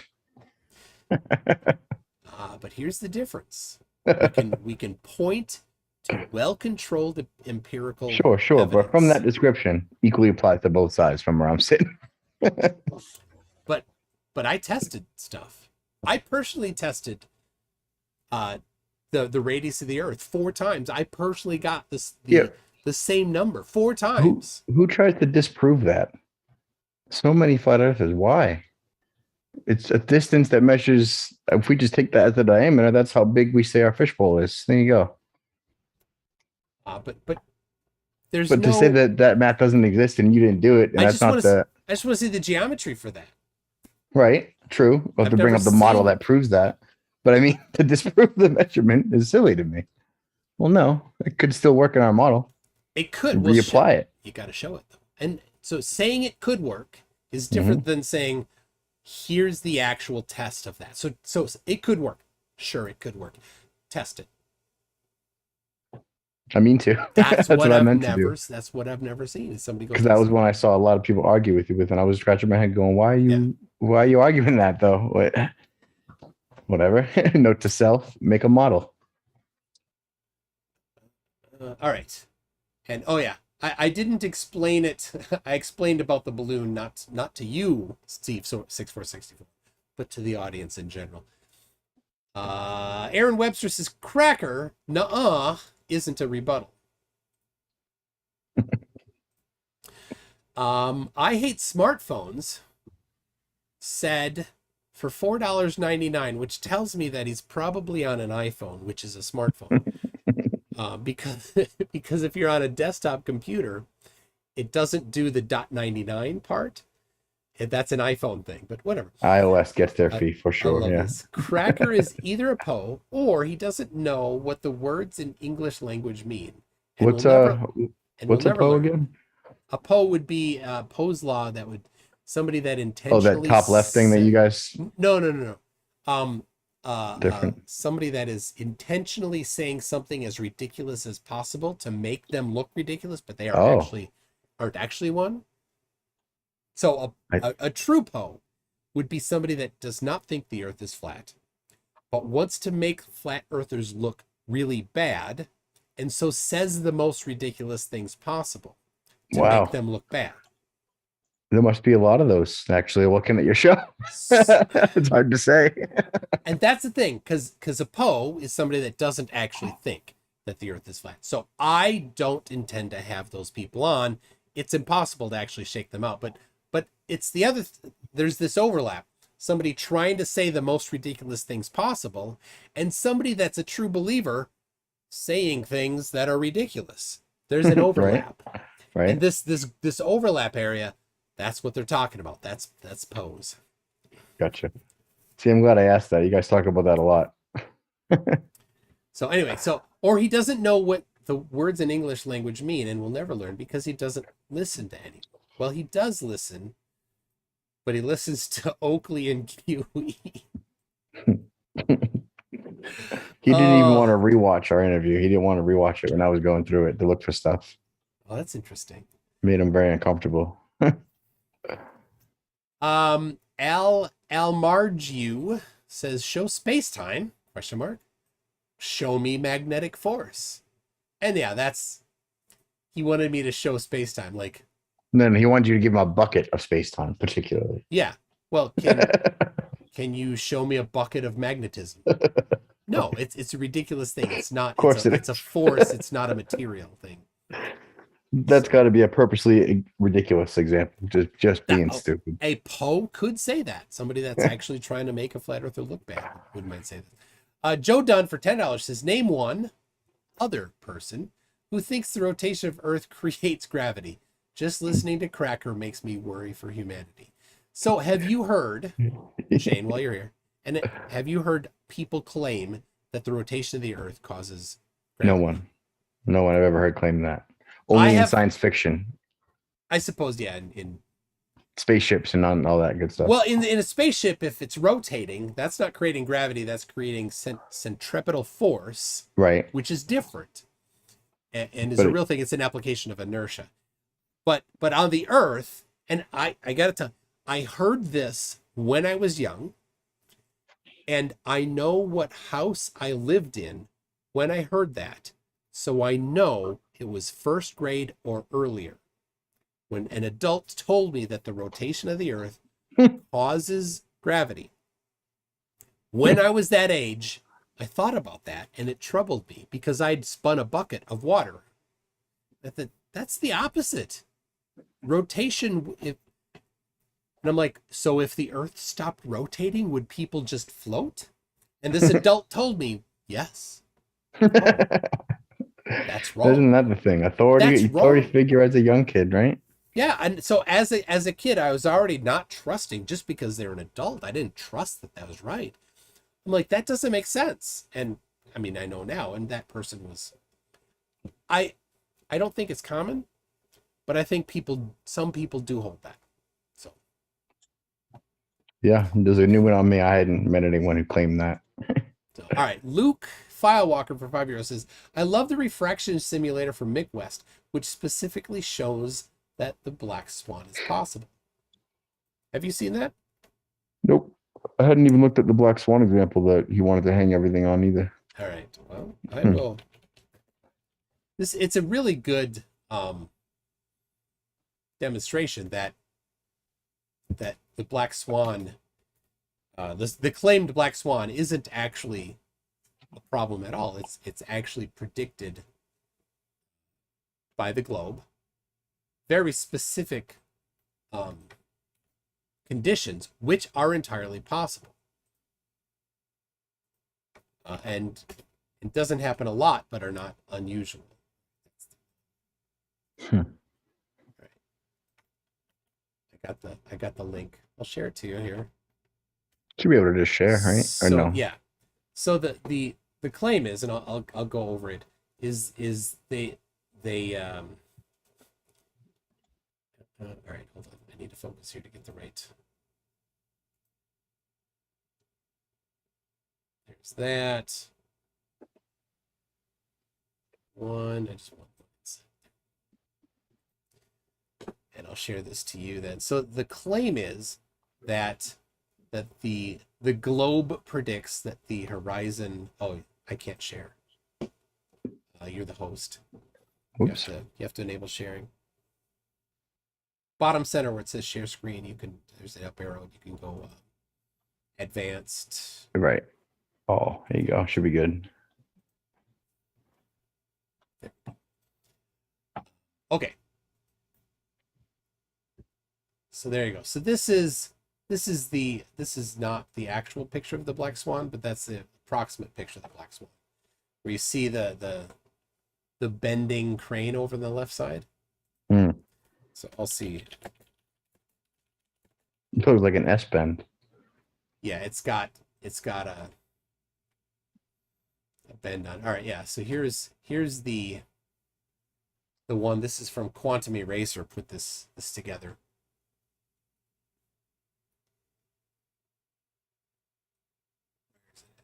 There we go. So you can see that on the left side, you see that crane, how bent it is. On the Right. far left. That's actually just a crane. It's just straight lines on it. So you can tell It's there's not a real curvy crane. Yeah, got it. you can tell there's a large amount of refraction happening there. So then they say, well, they use the globe math, the correct globe math for no refraction. So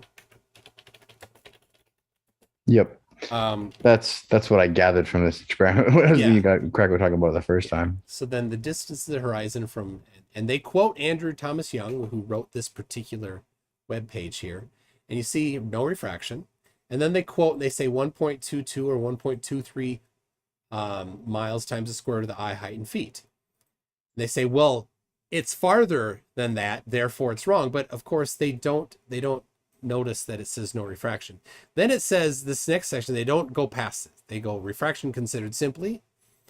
And this is just simple estimation, which is incorrect in this particular example, because look how bendy it is and inconsistent.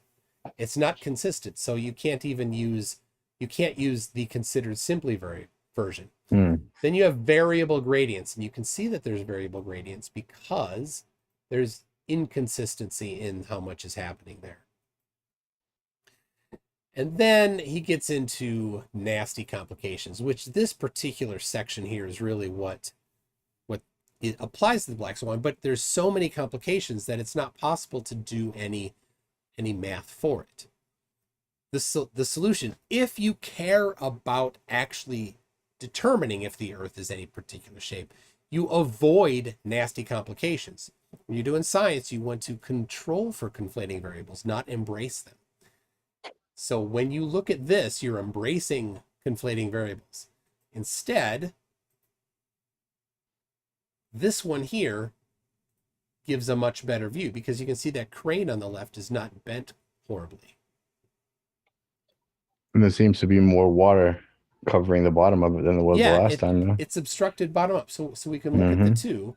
We have that and this. So which one more appropriately shows little refraction or consistent refraction? Well, it's easy to see which one is more consistent. So if you care to see what the actual reality is, then you want to avoid those types of complications instead of embracing them. All right, so there's the black swan. Here is a simulator that uses a variable gradient. You see up here this chart here. This is a temperature gradient based on height and temperature, and so you can actually like move things around to get weird looking stuff, right? You see there's two sections of water and two sections of sky. How so? It's entirely possible for that to happen. Well, maybe not. I mean, this particular like temperature, see how widely that swings right to left? You wouldn't actually expect to see that very easily. So anyway, that's the point, is that it shows that you can predict. Andrew Thomas Young and QE, Quantum Eraser, often quotes. Let's see. I want to find too many tabs, man. Too many tabs. I'm not going to find it right now. Of QE quoting that. All right, so there you go, Luke Filewalker. We got Tim Pryor for $5 says, MC Toon, why don't you show them the black swan on a clear day? Yeah, I just did. Well, the reason why I didn't is because it was against the rules. That would have been evidence. Yeah, he didn't want any evidence. He's evidence phobic, apparently. That's okay. He wanted to debate it just using words, but then just the formulas that I use, and then just the evidence that I brought. There you go. So, Tim Pryor says, what are the chances you're smarter than billions and every scientist in the world? Let's say small. What are the belief that millions of people believe something that's wrong? What's the percentage of that? There's a lot of people that have beliefs that are wrong, but these are people that have done stuff. So, Steve 6464ish said, Shane, come back to the globe. We have I hate smartphones. Says ducting even happens with RF because it's light. So RF is radio frequencies. I don't like to say that radio frequencies are light. As an electrical engineer, or as trained as one, I'm not a practicing electrical engineer. Radio frequency is not light. It's a different section of the spectrum. They're all photons, though. But if somebody wants to just say that RF is light, then fine. They're all photons. Go ahead. How many too many tabs? How many tabs did you have today? Well, I've got this one. I gotta tap to finish off this one. I'm gonna have to Riley. Glober Mom says, Shane, come back to reality. We have cookies. Cookies will definitely attract me. Glober Mom will make some homemade cookies and ship them to you. Dude, I don't know, man. If I guess I'm speaking on her behalf, but I feel completely confident that she will do this. If you need cookies, let me know. She'll send them. Just make some flat earth cookies and I'll have to eat them. You know what I mean? All right. Peter Miss Prime says Shane needs to research F equals ma. He will soon realize the earth cannot be flat. Yeah, it doesn't prove it to me. I've looked into that. F equals ma? Thank you. Mass times acceleration and then mass is only in. No, I'm good. It doesn't prove gravity to me. Take that for what you will. Yeah, that's just the second law of motion. It's the measurements of gravity is what you want to look at. So Pilo 1408 says, how does the sun cover exactly half of the flat earth? Every map ever shown would require the light to go different distances in each direction. Yeah, there is no one flat earth map that actually shows like some sort of a sensible light distribution. Well, there is the David Weiss little spinny model that I think perfectly shows the model of the sun and the moon and how it spins around and how there's light in some and darkness in the other. But not it's wrong about lots of stuff. But not the light distribution. That's what this was about, right? Because it's definitely not a perfect light distribution map, but it's a pretty good example of how it could work, I think. Ooh, Timbo Turtle is wondering, ask Shane what he thinks of space and moon landings and all the video and photographic cartoons evidence. Is funny. I like cartoons too. The big difference between our two groups here, right, that are separated is beyond the shape of the earth is belief in authority, right? No one in flat earth is the first. Flat earth is never the first thing that you find. Never the first rabbit hole you go down. It's always the last. Yeah, it's the bottom of the barrel. The barrel sits on top of a pile of manure. Sure. But but I mean, the big thing that separates us is authority. Like you could say NASA and we will all sneer. No one's going to believe anything NASA says to us. To you, that's an authority figure. To us, we don't even look at it because it's nonsense and cartoons. Well, our 4 hours, we didn't even bring up NASA. Neither one of us did. Yeah, right? We had a whole conversation without NASA. I mean, I never do anything that NASA says. I'm just using that as an example. We can use it for same. I never would bring up NASA. Over the past 2 years, a lot of us have lost faith in doctors, I'll just say. So that's one belief of authority that a lot of us have surrendered that we've now reclaimed, to put it vaguely. So here's a question from Professor Phil Bell. Would you please ask Shane if it's possible for him to change his mind? And would you be interested in chatting with Professor Phil Bell on a show? Of course. You guys, I have an open Zoom chat that, we don't moderate or do anything dumb. I like to get my mind changed. That's how I got here in the first place. Right? If I wasn't open to change my mind, I wouldn't be a flat earth. I would have accepted everything I was taught instead of started poking holes in it for my own model, on my own mind. No one here has been debated into flat earth. I'll tell you that right now. That has never happened. That never happened in either case, I think. All right. Well, Glober Mom has chimed in, says she would. She said, I will even add my special ingredient. Oh. Love. Okay. I'm not good at that. I'm sorry. I'm not a teenage girl. All right. Tim Pryor says, again, don't let them use the word science until they can name one field of science that backs them up. Geometry. When you discount the fake triangle on a sphere. Geometry isn't specifically generally called a part of science, right? Pure math is a tool. It's not really. I mean, some people. Ready? I suppose, how about astronomy? Yeah, astronomy is a great science. I mean, astrology. Sorry, not astronomy. Astrology is astrology. There you go. That's a branch of science. Not a branch of science for sure.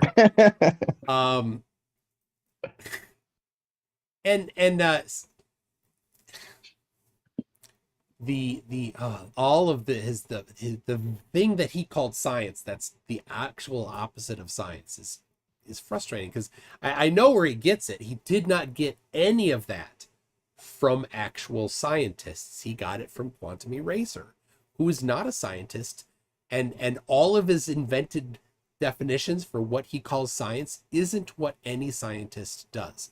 So it's not, I mean, you could call it an appeal to authority, I suppose, if you want it, but what happens is there's a group of people that do something. They give it a name and they produce results. And then there's a small group of people that have defined something else that is in direct conflict to what this other group of people do. And they call it the same thing, but it's about 180 degrees opposite of what these people do.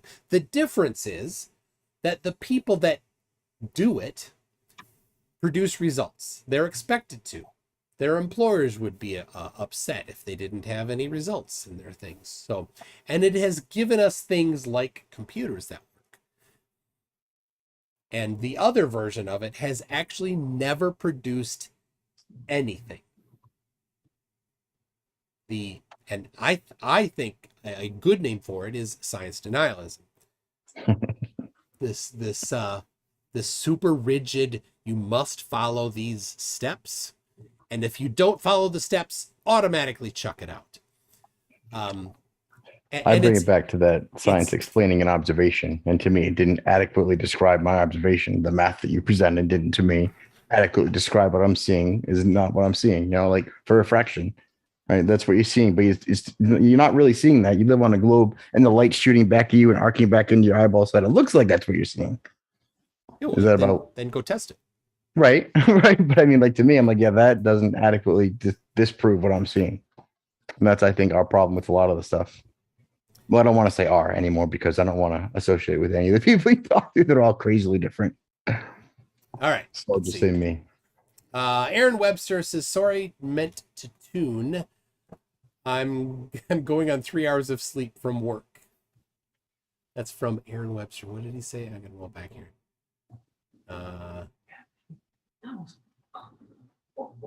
No, isn't a rebuttal. Okay. Yes. Good stuff, 3 hours of sleep from work. I've done that. Liquid Flames for $5 says, I feel like Shane is close to letting go of that flat earth delusion. Would there be any one thing that would convince you that the earth is not? You could take me to the moon. Something realistic. I mean, you got to think about the way we got here. It wasn't someone said, aha, now I know the earth is flat. It was a series of steps that you look at, and then you reevaluate your observations that you make on a daily basis. Sure, but what would you, if you like, if you saw this some reasonable thing, be like, oh, all right, that really nails it. Well, is there anything you can think of? Space. Well, you showed a rocket to someone going all the way up uninterrupted from NASA, but I don't know how high it went. If I see a rocket do that goes above 74 miles, I'll believe the Earth is a globe. Because our whole thing is that NASA rockets go like this and they don't actually escape, right? So even if it goes into space, where we know we can send balloons and other things, you remember the Arizona video that I brought up that you like to laugh at, the one that went and supposedly hit the dome, but then showed the moon over New Zealand from Arizona? Yeah. The Go Fast rocket? Right. I want to see a private non-NASA rocket do that same ocean anywhere else and go that high without impeding itself, without being impeded. A non-NASA, well, SpaceX is not NASA. That's private company, right? And you know what? Any rocket. They send up 1 or 2 rockets a week. Right. And there's video live streamed of it, and they're going. They're almost always clipped, like the way that they use your clips to chop up and make you say something that you didn't. That's what we think NASA does. But you did show the one uninterrupted. Yeah. I just don't think it went as high as I needed to go to prove to me. That's what I would say. Professor Phil Bell, please ask Shane to come on the show with me. Let me try to change his mind. How about this? 2 weeks. 2 weeks, will you come back and talk to Professor Phil Bell? Sure. All right. We'll set that up, Phil. All right, let me get a few more of these here. Mark Sermon says, please tag Miller. Mallory to finish the debate for Cracker. Have you seen when Mallory's been on? I don't know who that is either. All right, look at my videos. I was. Find when Mallory is on. Is It that her is- name on yeah, YouTube? Yeah, Okay. it is an absolute riot. She is so funny. And some people love her, and some people are like, don't ever bring her back on again. So let us know where you fall in that spectrum. It's weird when she comes on, the comments are totally polarized. I'm not kidding. There are people that are like, I'm never gonna watch another again, and there's others like, I just can't get enough of Mallory. Go ahead, Mallory. You can clip that. Hilo1408 says, Shane, hobby astronomers can bounce lasers off stuff NASA left on the moon. Yeah, that's nonsense. Well, let's do this. It's easier to bounce radio off the moon. So amateur, did I mention this last time? Amateur ham radio owners will do what they call an EME, and they'll actually send it to the moon, and it'll come back, and you can hear yourself say something. Almost, I think there's an almost 2-second delay, a little less.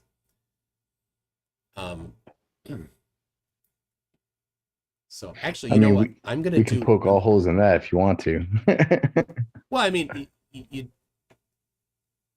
it's a pretty high bar because, you know, you use Wi-Fi, you use cell phones, so radio transmissions are well understood. It's not something you deny, right? No, neither is triangulation. Right. I have a poll. Poll is just Mallory. Yes or no? All right. So I mean, it's I've not done it myself with someone. So if anybody's in the Minneapolis area and that can do an EME, let me know. I'd like to go do it. Steve6464. How's the relationship between Mallory and Jon Snow? By the way, where is John? Mallory and Jon Snow relationship is currently on hold. That's where it's always been. I don't see that being off of hold ever. And Jon Snow's internet is no good where he's at. He cannot get on. So he's like, as soon as he can get better network, like he's maybe gonna move. Then he can come back on. But not until then. So all right, Earth is Life. This is a good one for you, Shane. What about QF 63 and 64, Johannesburg to Sydney? It's a straight flight. Takes, I don't remember exactly, 11 hours maybe? You know, Johannesburg to Sydney, nonstop. That 16 flights thing, I'd want to go through with you each one and you show me how it's stupid, right? Because you said the map that we used was wrong. I'd be willing to go through each one of those and you show me how it's totally feasible and possible on the perfectly globe Earth, because I didn't see that. All right. And I couldn't make it work, but I'd be willing to do that for that flight and all those other 16 others if you want to make a show about that. Yeah. Well, after Phil Bell, if you can do that, if he doesn't bring that up. I think that would be fun. So yeah, and so what Dave Weiss says is he says that they just don't exist. These flights don't actually exist, but they do. No, he said that they exist, but in the way that makes no sense for the pit stop. That's the crux of each flight, right? There is no stop. That's the thing. It's a direct, nonstop flight. But the Dave Weiss ones are 16 flights, 16 emergency landings that prove a flat Earth, right?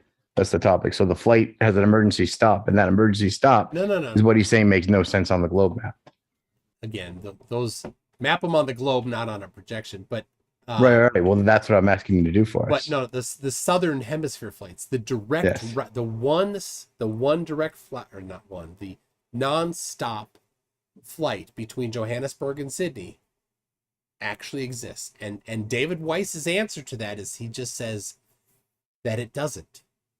Really? That's it. He just offers denialism. There's also one, so that one's flying again. Since 2020, it stopped flying.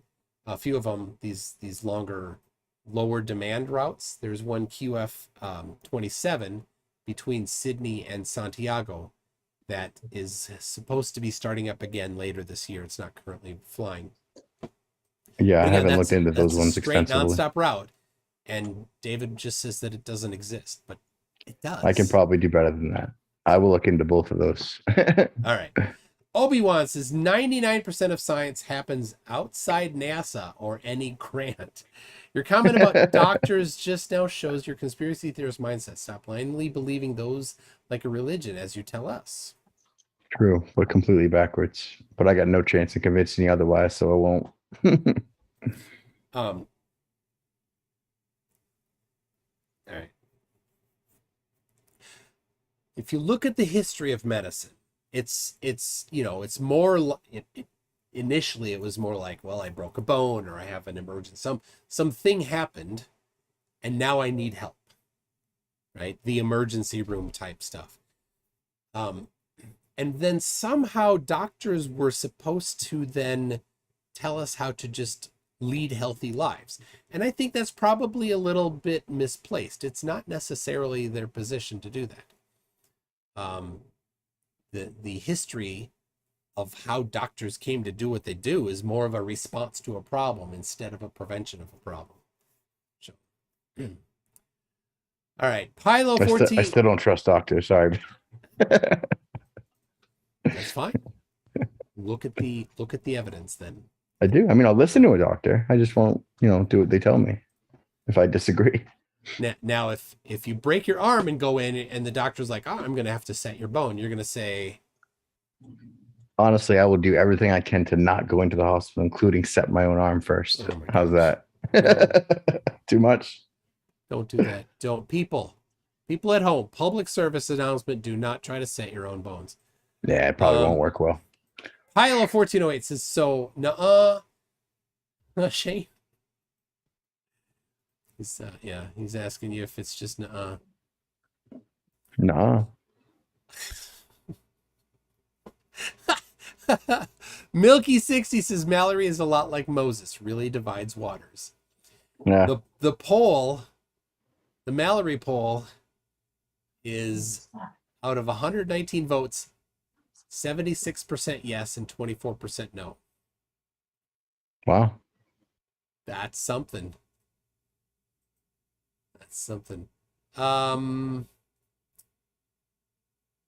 Quantum degreaser tune N and M are close together. Yes. Quantum degreaser was wondering about the cold moonlight challenge. I have not worked on that for a little bit. I actually spoke with Chris. He was going to send me, he had some ideas. He was going to send them to me. I haven't gotten them yet. So I want to do that while it's still warm outside. I would like to have an opportunity to see somebody do the claim it. that the moon's light is colder than the shadow around it using the laser thermometer. Yeah, and of course that violates the first law of thermodynamics. And there is no reason why. We don't know what the moon is. We have no idea what the moon is or why it has its own light. Liquid Flames for $5 says, if an uninterrupted non-NASA launch would convince you. No, above 74 miles. Okay. Straight up. ULA, Blue Origin, JAXA, Virgin, Astra, and Rocket Lab all have bids that fit this description. Not 74 miles. Right? Why 74 miles?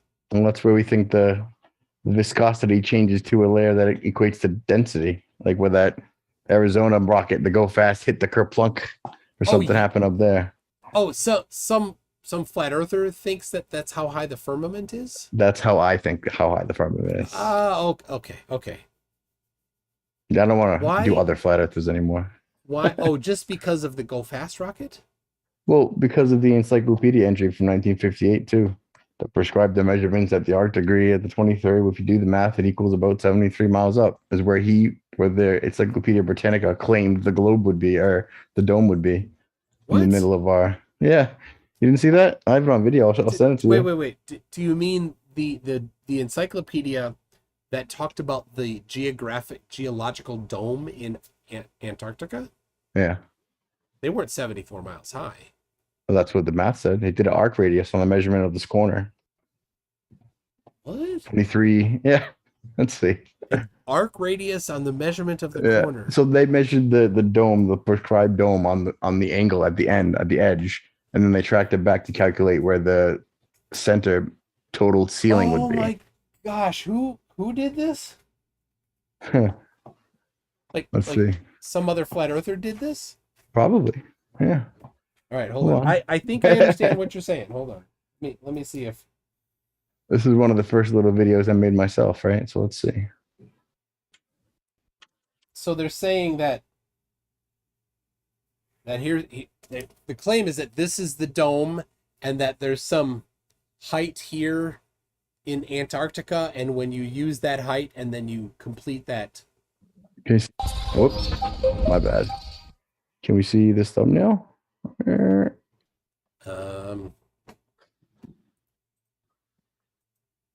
on, it's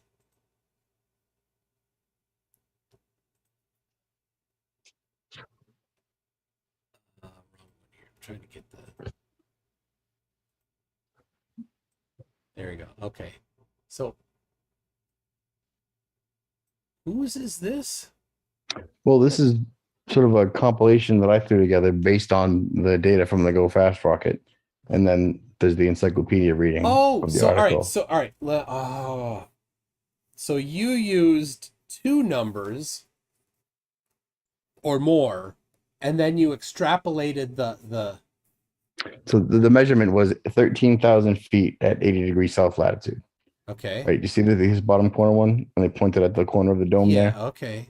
and then we extrapolate that to equal 385,000 feet straight up, which is about 73 miles.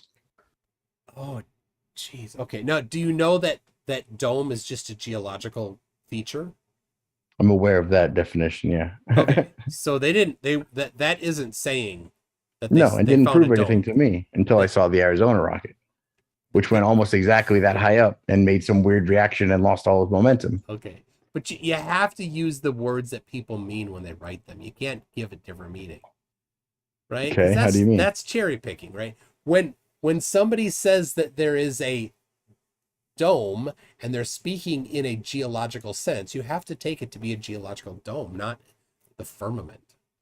Okay, but you said what would prove it to me, and I said a rocket going higher than this, right? So this is why I say that. Okay. All right. So I get that. All right. Well, Fair enough. So those things will maybe not the complete list, but definitely those will give you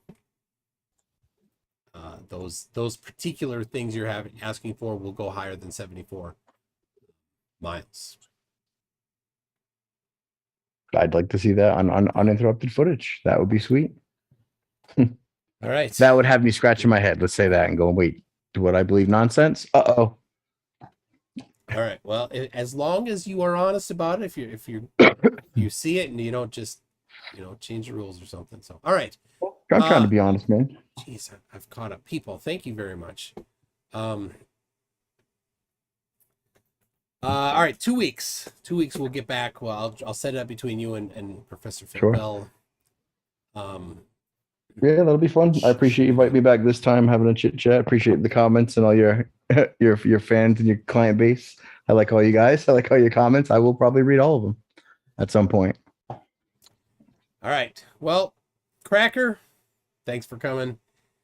Shane, thanks for sort of moderating. We'll get better. And let's see, I'm working on a video. So my other channel, the channel formerly known as Conspiracy Cats, I'm working on one for later this week.